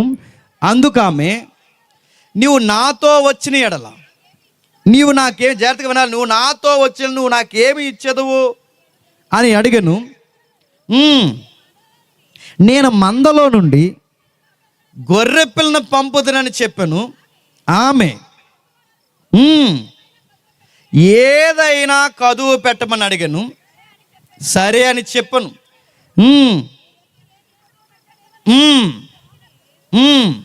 నీ ముద్రయు దాని దారమును నీ చేతి కర్రీ అని చెప్పి అతడు వాటిని ఆమెకు ఇచ్చిపోయాను. ఇప్పుడు బాగునండి, ఆమెకు చెప్పాడంటే అక్కడ కూడా అరువే, ఏడని అడగండి. ఆ తుంట్ర పని కూడా అరువు వెళ్తున్నాడు. ఎవరు చెప్పండి? ఏం బాగుందండి నేను జీవితం. వెళ్ళాడు, అరువు పెట్టాడట.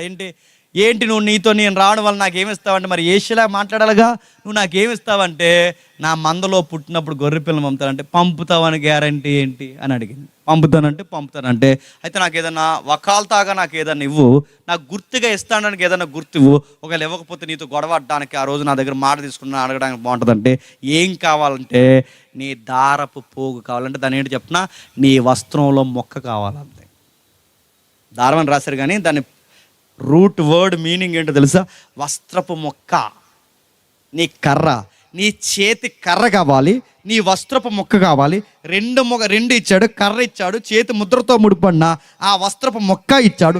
రెండు ఇచ్చుకున్న తర్వాత విషయం మర్చిపోడు. పాపం చేసి చాలా త్వరగా మర్చిపోడు. కానీ మనం మర్చిపోతామేమో కానీ, చెప్పండి, ఆయనే మర్చిపోడు.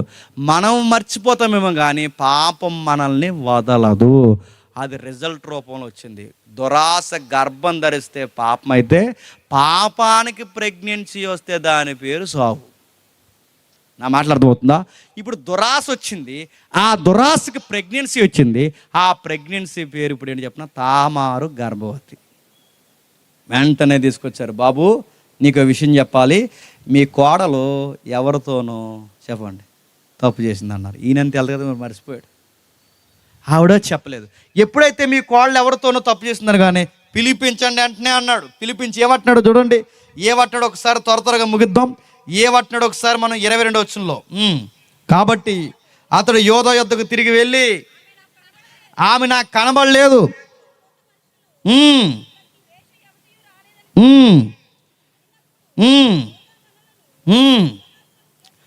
అపహాసం చేసేదరేమని ఆమె వాటిని ఉంచుకొని, అంటే తర్వాత పంపించాడు. గొర్రెపిల్లని ఇద్దామని కూడా ఆ వేష కనబడలేదు.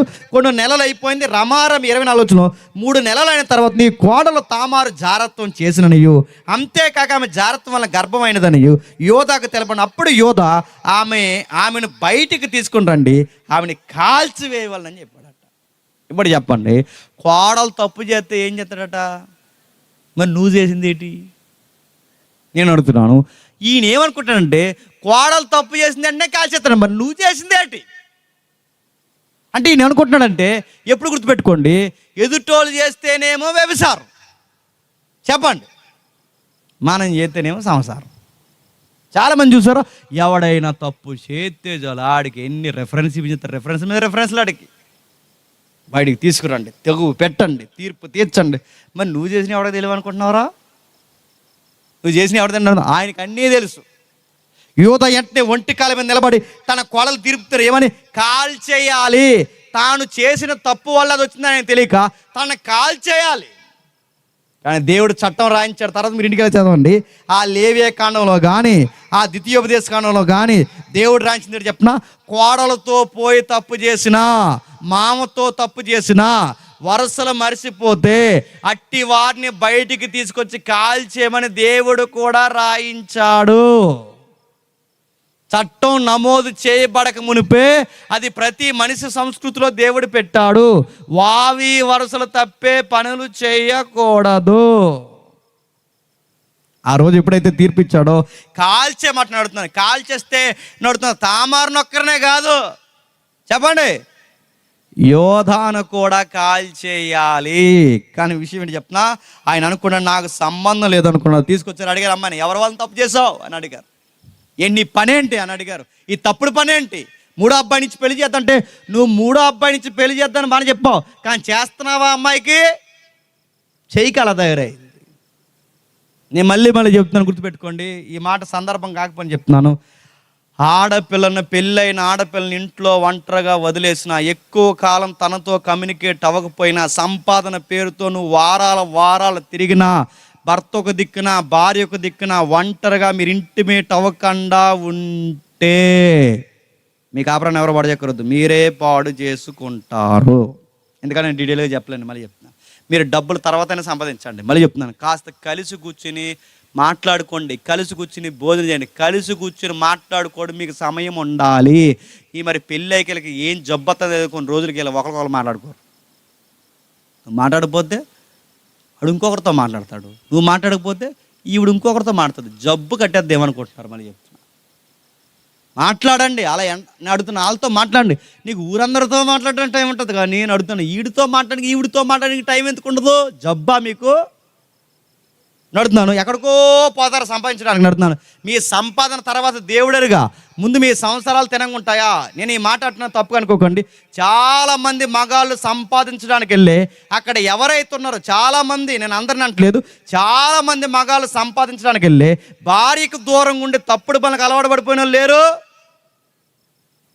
ఈ మాట కూడా అంటున్నాను, గుర్తుపెట్టుకోండి. చాలామంది స్త్రీల్లో అందరిని అంటలేదు, చాలామంది తల్లులు కష్టపడడానికి దూరంగా పోయి ఎక్కడెక్కడో కష్టపడి భర్తకు దూరంగా ఉండి తెలుసో తెలియకో తప్పుల్లో పడిపోయిన తల్లులు చెల్లెలు లేరు. వీరందరికి కారణం ఏంటి చెప్పినా? మీ ఇద్దరు దూరంగా ఉండవు. మీ ఇద్దరు దూరంగా ఉండడానికి కారణం ఏంటి చెప్పినా? మీకు డబ్బు. మీ డబ్బు మీ సంసారాన్ని పాడు చేద్దాం అనుకుంటున్నారు. 100 రూపాయలు ఉన్న కలిసి బతకండి, 100 రూపాయలు ఉంటే కలిసి గంజైన తాను, కానీ దూరంగా మాత్రం ఉండకండి. తామారికి లాంటి ఐడియాలజీ రావడానికి కారణం ఆవిడ పెరిగిన వాతావరణం అలాంటిది, ఆవిడ పుట్టిన వాతావరణం అలాంటిది, ఆవిడ ఒంటరితనం అలాంటిది. ఇప్పుడు తనకు పెళ్లి చేయకపోతే ఆమె స్కెచ్ చేసి కూర్చుంది. ఏం చేసింది? ఏం చేయడం ఏంటి? ఆ మామతోనే సంతానాన్ని కన్నది. వెంటనే బయటికి పిలిపించారు. ఎవరితో తప్పు చేసావని అడిగారు. ఆడెవడో కాదంది. అదే ఆడెవడో అని అడిగారు. గుర్తులున్నాయి నా దగ్గర అంది. ఏంటి ఆ గుర్తులని అడిగింది. ఆ గుర్తు ఇలా తెచ్చింది, ఆ వస్త్రపు మొక్క. గుండె జల్లు మరిపోయింది. ఇది చదువుతుంటే మీకు ఏం గుర్తు వస్తుందో నాకు తెలియదు, కానీ అదే టైం లైన్లో అక్కడ యోసేపు కూడా అన్యాయం జరిగింది. ఒక ఆడది యోసేపు మీద నిందేసి ఆ అబ్బాయి తప్పుడు వ్యక్తి అని చెప్పడానికి గుర్తేం పెట్టుకుని రెడీగా ఉందో తెలుసా? అక్కడ ఈజిప్ట్లో వస్త్రపు మొక్క. తప్పు చెయ్యని అబ్బాయి మీద తప్పేసి ఆ అబ్బాయి మీద నింద మోపి ఎవిడెన్స్ ఏం చూపిస్తుందంటే వస్త్రపు మొక్క చూపిస్తుంది. సేమ్ దెబ్బ ఇప్పుడు దేవుడు ఎవరిని కొడతాడు చెప్పండి? యోధాను కొట్టాడు. యోసేపు అంత నింద పాలవడానికి నువ్వే కారణం కనుక దెబ్బకు దెబ్బ. నేను మళ్ళీ చెప్తున్నా, దెబ్బకు దెబ్బ. అక్కడ యోసేపుని వస్త్రంతోనే కొట్టింది పోతిఫర్ భార్య, ఇప్పుడు వస్త్రపు మొక్కతోనే కొడుతుంది. నీ కోడలు కానీ భార్య కానీ కోడలు కానీ ఈ తామారు. గుర్తుపెట్టుకో. ఏం చేస్తుంది ఇప్పుడు? ఇతనితోనే నేను తప్పు చేశానంటే అప్పుడు ఏమంటున్నాడు చూడండి. ఏమంటున్నాడు ఒక్కసారి 25వ వచనం. ఆమె బయటికి తీసుకుని వచ్చినప్పుడు ఆమె తన మామ యొద్ద ఆ వస్తువులను పంపి, ఎవరెవో నేను గర్భవతినైతిని, ఇవి ఎవరెవో గుర్తుపట్టమని చెప్పినట్టు యోధా వాటిని గుర్తుపట్టి, నేను నా కుమారుడు శేలను ఆమెకి ఇయ్యలేదు కనుక ఆమె నాకంటే నీతిమంతురాలని చెప్పి, ఆమె నాకంటే నీతిమంతురాలని చెప్పి, అప్పుడు మరి ఎప్పుడును ఆమెను కూడలేదు. ఏమంటాడండి? ఆమె నాకంటే నీతిమంతురాలు. నిజానికి వ్యాఖ్యానకర్తలు ఏం రాశారు తెలుసా? ఆమె నాకంటే నీతిమంతురాలు కాదు, ఆమె నాకంటే నీతిమంతురాలు అనవలసిన మాట కాకుండా నేను ఆమె కన్నా పాపాత్ముడిని అనాలి అక్కడ. అది గుర్తుపెట్టుకో. అనాల్సిన మాట, ఆమె నాకంటే నీతిమంతురాలు కాదు, ఆమె కంటే నేను పాపాత్ముణ్ణి. ఒప్పుకోలేదు. నేను ఆ మాట అడుగుతున్నా, గుర్తుపెట్టుకోండి. యోసేపుని ఒంటరిని చేశాడు, యోధా ఒంటరి అయ్యాడు. యోసేపు బతుకుండగా చంపేసే పనులు చేశారు, ఇంట్లో వాళ్ళందరూ చనిపోయారు. యోసేపుని నిందేసే కార్యక్రమాలకు కారణం మీరు అయ్యారు. ఇప్పుడు యోసేపు మీద నిందే నీ మీద కూడా. అంటే ఏమిస్తాడో అవే కొయిపిస్తున్నాడు దేవుడు. ఏది చేశాడో అదే దేవుడు చేస్తున్నాడు. ఎప్పుడైతే చేశాడో ఆ తండ్రి కాని తండ్రి ఇప్పుడు మనవళ్ళు అనాలా, కొడుకులు అనాలి. 2 కొడుకులు పుట్టారు, వాళ్ళ మనవడు అనాలా, కొడుకులు అన్నారు అంటున్నారు. ఇప్పుడు ఆ కొడుకుల పేరు, ఒకటి పేరు పెరేసు, రెండవ పేరు జెరహు. ఏంటట? పెరేసు జెరహు. పెరేస్ అంటే చెప్పిన పగిలిపోయింది గుండె అని అర్థం. గుర్తుండి, పగులు. కోడలు అనాలా, భార్య అనాలా, కొడుకు అనాలా, మనవడు అనాలా, ఏమనాలి? అందుకే మొదటోడికి పెట్టుకున్న పేరు పెరేసు అనగానే గుండె పగిలిపోయింది అని. రెండో పేరు ఏంటి తెలుసా? జెరహు. అంటే పగిలిపోయిన గుండెల్లో వెలుగు ఉదయించింది. జెరహు అంటే ఇప్పుడు నా జీవితంలో వెలుగు ఏంటి నాకు అర్థం. ఇప్పటి వరకు నేను చీకట్లో నడిచాను, ఇప్పటి వరకు అన్యాయం చేశాను, ఇప్పటి వరకు అబద్ధాలు ఆడాను, ఇప్పటి వరకు తమ్ముడిని, నాన్నే, కుటుంబాన్ని అందరినీ బాధ పెట్టాను. ఇప్పుడు నాకు అర్థమవుతుంది నేను చేసిందే నా నెత్తి మీదకి వచ్చిందని అర్థమైంది. అందుకు మొదటి కొడుకు పేరు పెరేసు, రెండో కొడుకు పేరు జెరహు. నా గుండె పెగిలి ఇప్పుడు నా గుండెల్లోంచి వెలుగొచ్చింది, నేను మారిపోయిన అర్థాలు వచ్చే ఎబ్రీ పేర్లే 2 కొడుకులకు పేర్లు పెట్టాడు. మారిపోయాడు. ఎప్పుడైతే మారిపోయాడు, యోధా జీవితంలో చీకట పగిలిపోయింది. ఉదయం పూర్తిగా మారాడు. దేవుడు మార్చాడు. దేవుడితో ఎలా ఉంటుంది చెప్పనా? చెబుతాడు. నీ వయసు ఉన్నంత దగ్గర నుంచి చివరికి నీ వయసు అయిపోయేంత వరకు కూడా చెప్తాడు. నీకు మనవల్లో మనవరాలు పుట్టేంత వరకు కూడా చెప్తాడు. అప్పుడు కూడా మారకపోతే ఏం ఎరగొట్టు కూర్చోబెట్టాలో ఎరగొట్టు కూర్చోపెడతాడు. యోధాకి వయసు ఉన్న దగ్గర నుంచి మొట్టికాయలు వేస్తున్నాడు, వేసాడు, మార్చాడు. చివరికి ఇంత తప్పు తన మీద పడితే అప్పుడు అర్థమైంది. సరిగ్గా ఒక టైం వచ్చింది, తప్పు తెలుసుకున్నాడు. 2 పిల్లలకు పేర్లు పెట్టాడు. ఎప్పుడు మళ్ళీ తన కోడల్ని చెప్పండి కోడలేదట. ఈ సందర్భం చదివేసి ఈ బయట లింగిమని పెద్ద తప్పులాగా ఏమంటారంటే, ఈ బైబిల్లో కోడలతో మాంగారు పోయారు తెలుసా అన్నాడు. బైబిల్లో కేసు ఏమని రాశారు తెలుసా? తెలియకపోయాడని రాశాడు. తెలిసిపోయాడు, తెలియకపోయాడా? తెలియక కోడలతో పోయాడు. గుర్తుపెట్టుకోడు, తెలియక. నువ్వు పెద్ద బైబిల్లో ఏదో తప్పు అన్నట్టు చెప్తున్నావు, తెలియకపోయాడు. మరి మీ గ్రంథాల్లో దేవుడే తెలిసి వచ్చాడు పైనుంచి. భక్తుడు ఇలా నదిగిపోయినట్టునే భక్తుడు భార్య దగ్గరకు వచ్చాడు. ఎవరంటే దేవుడు భక్తుడు భార్య దగ్గరికి. మా బైబిల్లో మనుషులు తప్పులు చేస్తారు, మీ గ్రంథాల్లో కూతురుతో పోయారు దేవుళ్ళు. కూతురులతో, మళ్ళీ చెప్తున్నాను, కూతురులతో పోయారు, మొగోళ్ళతో పోయారు మీ గ్రంథాల్లో. మీరు ఎదుటోళ్ళని తప్పులు పెడతారు. మీరు చదువుతున్నట్లో మీ తప్పులు మీకు కనబడవా? బైబిల్లో కోడలతో పోయాడు. కోడలని తెలియకపోయాడు. తెలిసాకపోయాడు ఉందా? తెలిసాకపోలేదా? ఆయన భక్తుడు నదికి వెళ్ళాడట. ఈ లోపల భక్తుడు యాసన వచ్చినాడు. ఎవరో భార్య అడిగింది, నదికి వెళ్ళలేదా స్వామి అని. ఇవాళ స్నానం చేయను అన్నాడట. మేమంటే ఏడుస్తారు, మీరు మాత్రం ఎన్నైనా మమ్మల్ని అనేయచ్చు. మీరు ఎలాంటోళ్ళంటే గుడ్డ కాల్సి మొఖాన్ని వేసేస్తారు మాకంతే. నేను అడుగుతున్నాను, బైబిల్లో తప్పులు ఉన్నాయంటే తప్పులు బైబిల్లో కాదు, నీ కళ్ళల్లో ఉన్నాయి, నీ మెదల్లో ఉన్నాయి, నీ చదివే మనసులో ఉన్నాయి. నీ మైండ్ బాగాలేదు. తప్పు చేసిన యోధాన్ని ఎంకరేజ్ చేశాడా? నడ్డెరగొడు కూర్చోబెట్టాడు యోధాన్ని. తప్పు చేసిన తామారికి బుద్ధి చెప్పలేదు, తప్పు చేసిన నడుతున్నా ఆ వ్యక్తులకు రూబేనికి బుద్ధి చెప్పలేదు. ఎవరు తప్పు చేసిన? దావీదు తప్పు చేసిన వదిలేశాడా? సొలొమోను తప్పు చేసిన వదిలేసాడు? ఎవరిని వదిలేశాడు చెప్పండి? దేవుడు పాత్ర మన దగ్గర నుంచి, మొదట మనసు ఆదాము దగ్గర నుంచి తప్పు చేసిన ఎవరినైనా వదిలేస్తాడైనా? ఈయన పేరే పరిశుద్ధుడైన దేవుడు. పరిశుద్ధత లేకపోతే ఎంతటోడైనా సరే కడిగి పడేస్తాడు. ఈ దేవుడు ఏమనుకుంటున్నారు? ఇలాంటి దేవుళ్ళ ఏం నడుతున్నాను? ఆయనలో తప్పులు చూపించాను. ఆయనలో తప్పులు ఉన్నాయా? ఆయనలో వ్యభిచార తత్వం ఉందా? ఆయనలో ఏ గుణగణాలు ఉన్నాయి? ఆయనలో పవిత్రత పెద్దపీట ఉంది. మనుషులు తప్పు చేశారు. తప్పు చేసిన మనుషులను కూడా గద్దించి, కొట్టి, పడగొట్టి, లేపి, మార్చి జీవితం అంటే ఇదని చూపించాడు. ఇది ఈ బైబిల్ దేవుని యొక్క గుణం. ఆ మారిన తర్వాత యోధా ఎప్పుడైతే నిలబడ్డాడో, నిలబడిన తర్వాత మీకు తెలుస్తున్నది ఏంటో ఒకసారి మనం చూద్దాం. ఏం జరుగుతుందో ఒకసారి 39 అధ్యాయం మొదటి వచనం చదవండి, ముగిద్దాం. యోసేపు ఐగుప్తుని తీసుకుని వచ్చినప్పుడు అని చెబుతూ తర్వాత స్టోరీ మీకు అంతా తెలుసు. యోసేపు ఎదిగిపోయాడు, కొంతకాలం గడిచిపోయింది. ఆ కాలం గడిచిపోయిన తర్వాత 43వ అధ్యాయం వచ్చేసరికి ఆ దేశానికి కరువు వచ్చింది. ఎప్పుడైతే కరువు వచ్చిందో 11 మంది కొడుకులు పిలిచారు, రే నా మొక్కలు మీరు చూసి మీ మొక్కలు నేను చూసే కన్నా ఈ ఆకలితో చచ్చిపోయే కన్నా ఐగుప్తుల ఆహారం దొరుకుతుందిరా, వెళ్ళి ఆహారం తినరని 4 సీవట్లు పెట్టి పంపించాడు. ఎవరు? తండ్రి యాకోబు గారు. అప్పటికి బతుకున్నాడుగా, ఆయన 49 అధ్యాయం వరకు బతుకున్నాడు. ఎప్పుడైతే పంపించాడో, ఆయన పంపిస్తే ఈ పంపించిన ఈ 11 మంది వెళ్ళారు ఐగుప్తికి. ఐగుప్తికి వెళ్ళిపోతే సింహాసనం మీద అబ్బాయి కూర్చుని ఉన్నాడు. ఎవరు? యోసేపు. ఆయన యోసేపు అన్న సంగతి 11 మందికి లేదు, ఈ 10 మందికి తెలియదు. ఎందుకంటే ఆయన మర్చిపోయారు. ఎందుకంటే ఇప్పుడు ఆయన స్టైల్ మారింది, డ్రెస్ కోడ్ మారింది, ఎయిర్ మారింది, స్కిన్ టోన్ మారింది, అంతా మారింది. ఇప్పుడు ఈజిప్ట్లో ఉన్నాడు, ఒక రేంజ్లో ఉన్నారు. ఆయన గుర్తుపట్టలేకపోయారు. చాలా కాలం అయిపోయిందిగా, ఆయన గుర్తుపట్టలేకపోయారు. కానీ ఈయన మాత్రం ఆయన గుర్తెట్టారు. ఎందుకంటే అవి మరిసిపోయే మొఖాలు కాదు. కొన్ని మొఖాలు మర్చిపోలేము, మనం మర్చిపోతామా? లైఫ్లో అసలు మర్చిపోలేము. వాళ్ళు చేసిన అస్సలు మర్చిపోలేము. క్షమించడమే క్షమిస్తాం కానీ మర్చిపోగలమా? వాళ్ళ మాటలు మర్చిపోగలమా? వాళ్ళు చేసిన అన్యాయం మర్చిపోగలమా? మనం మర్చిపోయిన ఆయన మర్చిపోతాడా?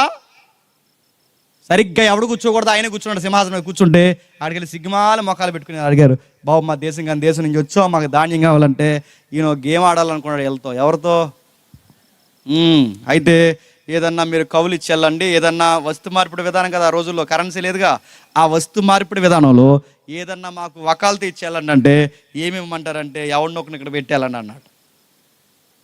ఆ తర్వాత గిన్నెలు మార్చాడు. ఆ తర్వాత మీకు అంతా తెలుసు. అవన్నీ ఇక్కడ పెడితే ఎవరిని పెట్టాలంటే ఆ బెన్యామీని పెట్టాడు. బెన్యామీన్ ఎవరు? యోసేపు తమ్ముడు. వెంటనే గుండె జల్లుమనిపోయింది. ఎవరికి చెప్పినా? యోధాకి. ఇప్పుడు గుర్తుపెట్టండి, రూబేను మాట్లాడట్లేదు, సిమియోను మాట్లాడట్లేదు, లేవి మాట్లాడట్లేదు. ఈ ముగ్గురు పెద్దన్నీళ్ళు ఎవ్వరు మాట్లాడకపోతే ఇప్పుడు మాట్లాడుతున్న వ్యక్తి ఎవరు చెప్పినా? యోధా మాట్లాడుతున్నాడు. ఏమని మాట్లాడుతున్నాడంటే, అయ్యా అలా కాదు, ఆల్రెడీ మా నాన్న ఇప్పటికే సగం చచ్చిపోయాడు. మా బ్యాక్ హిస్టరీ అంతా నాకు గుర్తుంది. ఎందుకంటే మా తమ్ముడు ఒకడు ఉండేవాడు, ఆ మనుషుడు చనిపోయాడు. ఆ మనుషుడు చనిపోయిన తర్వాత మా నాన్న సగం మనిషి అయిపోయాడు, చచ్చిపోయాడు. ఇప్పుడు ఒక్కగానొక్కడు, ఇప్పుడు వాడిని వీడిని ఇళ్ళలోనే చూసుకుని బతుకుతున్నాడు. ఇప్పుడు ఈ బెన్యామీను చిన్నోడిని కూడా వదిలేస్తే మా నాన్న మా కళ్ళతో మేము చూడలేము. అసలే మా నాన్నకి వచ్చే ముందు చెప్పాడు, రే ఆల్రెడీ నన్ను ప్రేమించిన కుమారుడు యోసేపు పోయాడు, ఇప్పుడు ఈ బెన్యామీనుకి కూడా ఏమన్నా జరిగిందంటే నేను బతకలేను అంటే మళ్ళీ మా నాన్న మేము బాధ పెట్టలేము, దయచేసి ఒక మాట అంటున్నాం, మా బెన్యామీను ప్రాణానికి ప్రాణం బదులుగా చెప్పండి నా ప్రాణం తీసుకోండి, నా తమ్ముడు బదులుగా నన్ను చంపేయండి, మళ్ళీ మా నాన్న ఏడవకూడదని ఆ 43వ అధ్యాయం 33 నుంచి మాట్లాడుతుంటే ఏం జరుగుతుందో ఒకసారి చూడండి. 33 వచ్చినండి. కనిష్ఠుడు వరకు అతని ఎదుట తమ ఈడు చొప్పున కూర్చుండరు కానీ ఆ మనుషులు ఒకరి వైపు ఒకరు చూసి ఆశ్చర్యపడిరి. అతడు తన ఎదుటి నుండి ఏం చెప్తున్నాడు చెప్పండి? కూర్చున్నారు, చూస్తుండగా ఏం జరుగుతుంది మీకు తెలుసా? పైన కింద ఇంటికి వెళ్తారు, చదవండి. ఆ బెన్యామీను వదిలేండి, దయచేసిన అంటే ఇదే మాట గుర్తుపెట్టుకోండి, బెన్యామీను వదిలేయండి, నన్ను తీసుకుంటా అన్నమాట. ఇదే మాట యోసేపు విషయంలో అంటే ఎంత బాగుండండి. ఇన్ని గొడవలు వచ్చినా పెద్ద కొడుకు చనిపోతాడా, రెండో వాడు చనిపోతాడా, భార్య చనిపోద్దా, ఇంత తంట మీదకి తెచ్చుకుని పెట్టుకుంటాడా? ఇప్పుడు కొడుకులు గమనించండి, కొడుకులు అనాలా లేదా మనవళ్ళు అనాలా, ఇలాంటి ఇబ్బందికరమైన అవమానాలన్నీ నీ జీవితంలోకి వచ్చిన ఒక్క తప్పు మొత్తం ఈయన జీవితాన్ని చుట్టేసిందా లేదు చెప్పండి. నేను అందుకే వయసులో చేసిన తప్పులు వయసులోనే పోవు, జీవితాంతం ఎంటాడతాయి. ఇది యవనస్తులు సదస్సులో మీరు గుర్తుపెట్టుకుని ఇంటికి వెళ్ళాల్సిన విషయం. నేను ఫోటో దిగేస్తాను, వాళ్ళతో మాట్లాడేస్తాను, కాంటాక్ట్ నెంబర్ ఇచ్చేస్తాను, వాళ్ళ ఫోటోలు పంపిస్తాను, నేను ఫోటోలు తీసుకొని తీసుకో. ఇప్పుడు ఏమవుతుంది, ఒకరోజు భూతంలో వస్తాయి ఫోటోలు. నేను సీరియస్గా చెప్తున్నాను. నేను అందుకే ఆడపిల్లలు బయటకు పడితే ఎవరితో పడితే వాళ్ళతో మాట్లాడకూడదు. ఆడపిల్లలు బయటకు పోతే ఎవరితో పడితే ఏ సన్నాసేదలతో ఫోటోలు దిగకూడదు. నువ్వు కూడా కనబడి ప్రతి గాలిదాంతో ఫోటోలు దిగకూడదు. అయ్యా ఇప్పుడుతో బావు ఇదిగో కావాలంటే చూడండి ఫోటో దిగడం అంటది. ఇంక నీకు ఎవడ చెప్పినా నమ్మడం, మళ్ళీ చెప్తున్నా, నువ్వు నడుతున్నాను జాగ్రత్త, బయట ఇప్పుడు చేసి ఇప్పుడు పోవు, అవి భూతంలా ఎంటాడతాయి. ఇప్పుడు పోవు, ఆ ఎప్పటికైనా మీదకి వస్తాయి. అది ఏదోలా పగటేస్తాయి. అది యాకోబు జీవితంలో మనం చూస్తున్నాం, యాకోబు పుట్టిన కొడుకు యోధా జీవితంలో మనం చూస్తున్నాం. ఎంటాడేసి ఇప్పుడు అంటున్నాడు యోధ ఏమనంటే, నా తమ్ముడికి బదులు నేను చనిపోతాను, నా తమ్ముడికి బదులుగా నేను బానిసగా ఉంటాను, బెన్యామీను స్థానంలో నన్ను బలి తీసుకున్నాను. కానీ ఇది కదా పెద్దరికం అంటే. ఆ పెద్దరికం రూబేనికి రాలేదు, ఆ పెద్దరికం సిమ్యోనికి రాలేదు, ఆ పెద్దరికం లేవీకి రాలేదు. ఆ పెద్దరికం ఎవరికి వచ్చింది చెప్పండి? ఎందుకు వచ్చింది? జీవితంలో దెబ్బలు తిని నేర్చుకున్నాడు. ఈయనకి ఎందుకు వచ్చింది? జీవితంలో పళ్ళేశాడు, దేవుడు నేర్పించాడు. ఇది పెద్దరికం అంటే, ఇది దేవుడు చూడాలనుకున్నది, ఇది యోధాలో కావాలనుకున్నది, ఇది కొదమ సింహం లాంటి పోరాటం దేవుడికి కావాలనుకున్నది. ఈ మార్పు వచ్చేంత వరకు దేవుడు రాసి రంపాన పెట్టేశాడు. ఎవరిని చెప్పండి? యోధానే కాదు, ఈ రాత్రి నిన్నైనా నువ్వు ఏ తప్పులు చేసినా చూస్తాడు, కొడతాడు. మారితే సరే, మారకపోతే మళ్ళీ కొడతాడు, మారే వరకు కొడతాడు. ఎన్నిసార్లు గద్దించినా మారకపోతే విననోళ్ళను వాడిని హఠాత్తుగా చంపేస్తాడు. ఏమనుకుంటున్నావు? ఒకసారి, 2 సార్లు, 3 సార్లు, ఎన్నిసార్లు చెప్తాడు చెప్పు ఆయన. అందుకే యోధాకు చెప్పాడు, జీవితంలో 2 దెబ్బలు, 3 దెబ్బలు, 4 దెబ్బలు తగిలేసరికి మారిపోయాడు. కళ్ళ ముందు చావును చూశాడు, కళ్ళ ముందు ఒంటరితనం చూశాడు, కళ్ళ ముందు తండ్రి కన్నీళ్ళు చూశాడు, కళ్ళ ముందు తన వల్ల కుటుంబం ఎంత నష్టపోయిందో చూశాడు. మళ్ళీ కోడలు కాదు కదా, ఏ పిల్లతో తప్పు చేయకూడదని డిసైడ్ అయిపోయాడు. జీవితంలో మళ్ళీ జారత్వం జోలికి కానీ, జీవితంలో మళ్ళీ వ్యభిచారం జోలికి కానీ, జీవితంలో ఈ చీకటి పనుల జోలికే పోలేదు. జీవితం కట్టుకున్నాడు, నిలబడ్డాడు. అలా కట్టుకుని జీవితం నిలబడితే అప్పుడు దేవుడు యాకోబుని గురించి దేవుడు ప్రవచనం ఏమని చెప్పేస్తున్నాడు తెలుసా? క్షమించండి, యాకోబు ద్వారా యోధాకు దేవుడు ప్రవచనం ఏమని చెప్పించాడు తెలుసా? నువ్వు కోదమ సింహానం అన్నాడు. మారాడు. ఒకప్పుడు నీతి లేనోడు ఇప్పుడు కొదమ సింహం అయ్యాడు. ఒకప్పుడు అన్యాయస్తుడు ఇప్పుడు రాజధానం అయ్యాడు. ఒకప్పుడు ఎందుకు పనికిరాని యోధ, విలువలు లేని యోధా గోత్రపు సింహానికి ముంగుర్తయ్యాడు. నేను ముగిస్తున్నా. నువ్వు దేవుడి పని నిలబడితే, దేవుడు చూస్తున్న భయం నీకుంటే, నీ ఏరియాకి నిన్నే కింగ్లా మారుస్తాడేమనుకుంటున్నావు? ప్రతి చీకటి పనులు, చిల్లర పనులు, ఎటకారం మాటలు, జోకులు, కుళ్ళు జోకులు, చదువులు ఎగ్గొట్టి ఖాళీగా తిరిగి ఇదే సరదా పనులే, తుంట్ర పనులే సరదా అనుకుని, దుష్టుడికి తుంట్ర పనులు చేయడం సరదా అనుకుని ఎలాగైతే సామెతలు రాశాడు, మీరు ఎలాగే తిరిగి తినడుతున్నా ఎవడో పాడైపోడు, మిమ్మల్ని మీరే పాడు చేసుకుంటారు. మళ్ళీ చెప్తున్నాను, చదివే టైంలో చదవండి, ఉద్యోగం కొట్టే టైంలో ఉద్యోగం కొట్టండి, సొసైటీలో ఒక పేరు, ఒక ఫేమ్ నేమ్ తెచ్చుకోండి, నిలబడండి. మా పిల్లలని తల్లిదండ్రులు చెప్పుకునేంత గౌరవపదమైన స్థాయిలో నిలబడి అప్పుడు పెట్టండి మీ స్టేటస్ని వాట్సాప్లో. ఇప్పుడు కాదు పెట్టేది, అప్పుడు పెట్టు. నేను గవర్నమెంట్ ఎంప్లాయీని పెట్టు, నేను సాధించానని పెట్టు, నా నెలసరి శాలరీ గ్రాస్ 2 lakhs లేదా 1 lakh అని పెట్టు. ఇదిగో నేను కష్టపడి కట్టిన ఇల్లు అని చెప్పు, నేను కొనుక్కున్న కారు అని చెప్పు. అక్కడ డిగ్నిటీ చూపించు. అది నీ గోల్. అది చదివే టైంలో చదువు, నన్ను పెళ్లి చేసుకునే వయసులో పెళ్లి చేసుకో, సంపాదించే టైంలో అంతేగాని చదివే టైంలో పెళ్ళి అన్నా, పెళ్లి టైంలో చదువు అన్నా నాశనం అయిపోయేది నువ్వే. మళ్ళీ చెప్తున్నాను, నేను చదువుకునే టైంలో నడుతున్నాను, చదువుకునే టైం చదవకపోతే ఇంటర్ వయసు దాటేసింది అనుకో నడుతున్నాను, డిగ్రీ టైంలో ఇంటర్ చదవాలంటే నీకే సిగ్గు అయిపోద్ది. ఉద్యోగం కొట్టే టైంలో ఒకవేళ నువ్వు పనికి వెళ్తున్నావా, పని చేసే టైంలో కండ్రాలు పని చేసినప్పుడు రూపాయ దాయడం నేర్చుకో. 100 రూపాయలు దాయడం చాలా కష్టం, ఖర్చు పెట్టడం చాలా ఈజీ. నీ జేబులో డబ్బులు ఉంటే గాలి వాళ్ళందరూ నీకు ఫ్రెండ్సే. మళ్ళీ చెప్తున్నాను, రూపాయి అయిపోయిందో ఒక కెదవ నీకు పెట్రోల్ కూడా కొట్టించాను. మళ్ళీ చెప్తున్నాను, నేను నువ్వు ముస్తప్పటి ముస్టోడు అయిపోతావు అనుకుంటున్నావు. సీరియస్గా చెప్తున్నాను, నీ ముస్తప్పగల్లో ఉంటారు, ఎవడుంటారు చెప్తున్నా. డబ్బుంటేనే ఎవడైనా, డబ్బుంటేనే బంధువైనా, డబ్బులుంటేనే. అందుకే అవన్నీ మీకు ఉండాలంటే దేవుడు ఆశీర్వాదం ఉండాలి. ఆశీర్వాదం దేవుడు నీకు ఇవ్వాలి అంటే నీతికి పడి నిలబడమని చెప్తున్నా. యోధాని దేవుడు దీవించాడు. ఎంత బాగా దీవించాడంటే, యోధాని సహోదరులను స్తుతిస్తారు. ఒకప్పుడు యోధాని తిట్టుకున్నారు, ఇప్పుడు యోధా సహోదరులందరూ ఎవరిని స్తుతిస్తున్నారు చెప్పండి? యోధా గోత్రానికి లేదా ఇజ్రాయేల్ గోత్రానికి సింబల్ ఏంటో తెలుసా? లయన్, సింహం. సింహాన్ని గుర్తుగా ఎందుకు పెట్టారు తెలుసా? యోధా గోత్రాన్ని బట్టి. అంటే భవిష్యత్తుకి సింహ స్వప్నం అయిపోయాడు యోధా.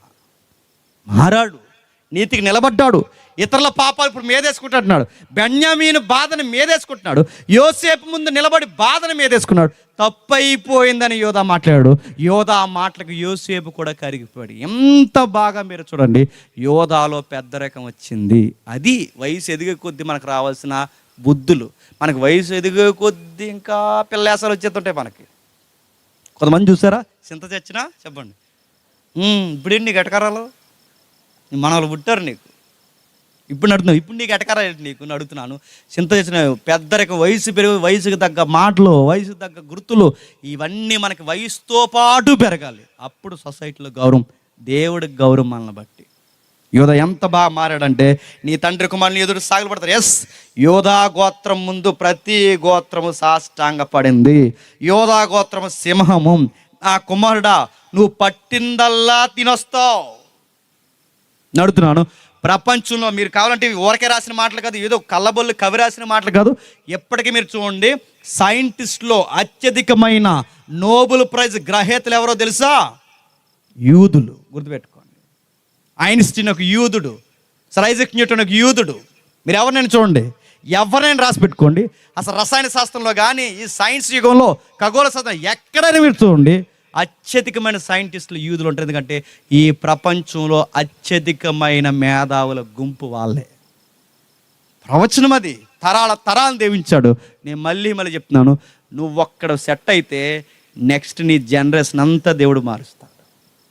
నువ్వు ఒక్కడు సరిగ్గుంటే నీ తరాలను దేవుడు ఒక మైలురాయిల్లా బేర్చుకుంటూ పోతాడు. నీకు తిరమలేదో, నువ్వు చేసిన తప్పులు నీ వెనకాల మీద కూడా పడతాయి.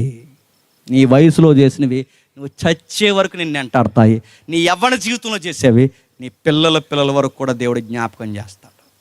అందుకే యవ్వనస్తుల సదస్సులో పెద్దవారికి, చిన్నవారికి, తల్లులకి, అన్ని సెక్టార్లో ఉన్నవారు ఉన్నారు కనుక మీ వర్గాల్లో ఉన్న మీరు అందరూ జ్ఞాపకం పెట్టుకోండి. మీ బాధలన్నింటినీ దేవుడు చూస్తాడు. మీ ఒప్పులు దేవుడు చూస్తాడు, మీ తప్పులు దేవుడు చూస్తాడు, మీ భవిష్యత్తుని దేవుడు చూస్తాడు. అక్కడ ఒక మాట రాస్తూ ముగిద్దాం. అతడట షిలోహుకు వచ్చే వరకు, యోధా యుద్ధం నుండి రాజదండం ద్వారా యూదులు ఎప్పటి వరకు గణపరచబడతారు చెప్పిన? షిలోహు వచ్చే వరకు. షిలోహు అంటే అక్కడ రాశాడు చూడండి, ఫుట్ నోట్ ఇచ్చాడు. షిలోహు వచ్చే వరకు ఫుట్ నోట్ ఇచ్చాడు చూడండి. అతడు వచ్చే వరకు. అతడంటే ఎవరు చెప్పండి? అతడంటే ఎవరు? యోధా గోత్రం నుంచి ఒకరు వస్తారు. ఎవరు అతడు? ప్రభు అయిన యేసుక్రీస్తు. గుర్తుపెట్టుకోండి. ఆయన వచ్చేంత వరకు, ఆయన మొదటి రాకడలో వచ్చాడు, ఇప్పుడు రెండో రాకడలో రాబోతున్నాడు. ఈ రెండవ రాకడ వరకు కూడా యోధా గోత్రం దేవుని వైపు తిరిగేంత వరకు వాళ్ళ దగ్గర నుంచి ఆ రాయల్టీ ఎవడో తీయలేడు. ఒక్క యోధా సెట్ అయితే పెరేసును బాగు చేశాడు, జరాహును బాగు చేశాడు, యోధా గోత్రాన్ని మొత్తం బాగు చేశాడు.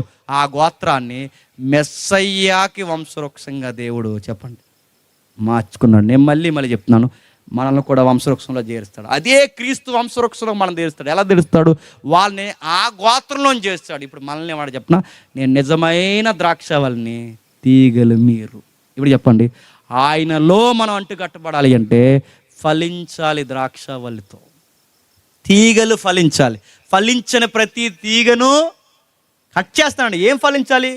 దుర్మార్గకు దూరంగా ఉండాలి, నీతికి దగ్గరగా ఉండాలి, పవిత్రతకు పెద్ద పెట్టేయాలి, సత్క్రియలతో ముడిపడి ఉండాలి, ప్రభు చెప్పిన ఆజ్ఞలు పాటించాలి. ఈ సూత్రాలు ఎవడైతే ఫలిస్తాడో, ఈ ఫలించే ఈ తీగను తనలో అంటుకడతాడు. ఫలించకపోతే కట్ చేసేస్తాడు. అందుకే యోధాను దీవించిన దేవుడు, తన పిల్లలను దీవించిన దేవుడు, తన వయసు నుంచి బాగు చేసుకుంటూ వచ్చిన దేవుడు ఈ రాత్రి నీకు కూడా చెప్తున్నాడు. నీ వయసుని బట్టి, నీ వృద్ధాప్యం వరకు, నీ వృద్ధాప్యాన్ని బట్టి, నీ పిల్లల వరకు ఈరోజు కూడా దినమెల్లా చేతులు జాపి నేను పిలుస్తున్నాడు. నువ్వు మారితే ఆనందించేవాడు అందరికన్నా ఆయనే.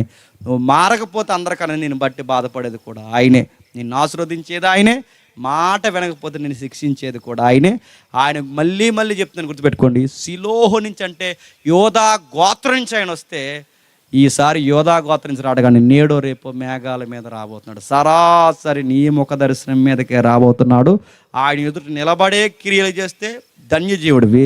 ఒకవేళ నిలబడలేని క్రియలు చేస్తే నీ ఆత్మకు నువ్వే ఉత్తరవాదివి. యవనస్తులారా జాగ్రత్త, తండ్రులారా జాగ్రత్త, తల్లులారా జాగ్రత్త, చెల్లెలు అక్కలు ఎవరైతే మీరు అందరూ జాగ్రత్త. మనం ఏమి విత్తుతామో అదే కోస్తాం. దేవుడు మిమ్మల్ని దీవించును గాక.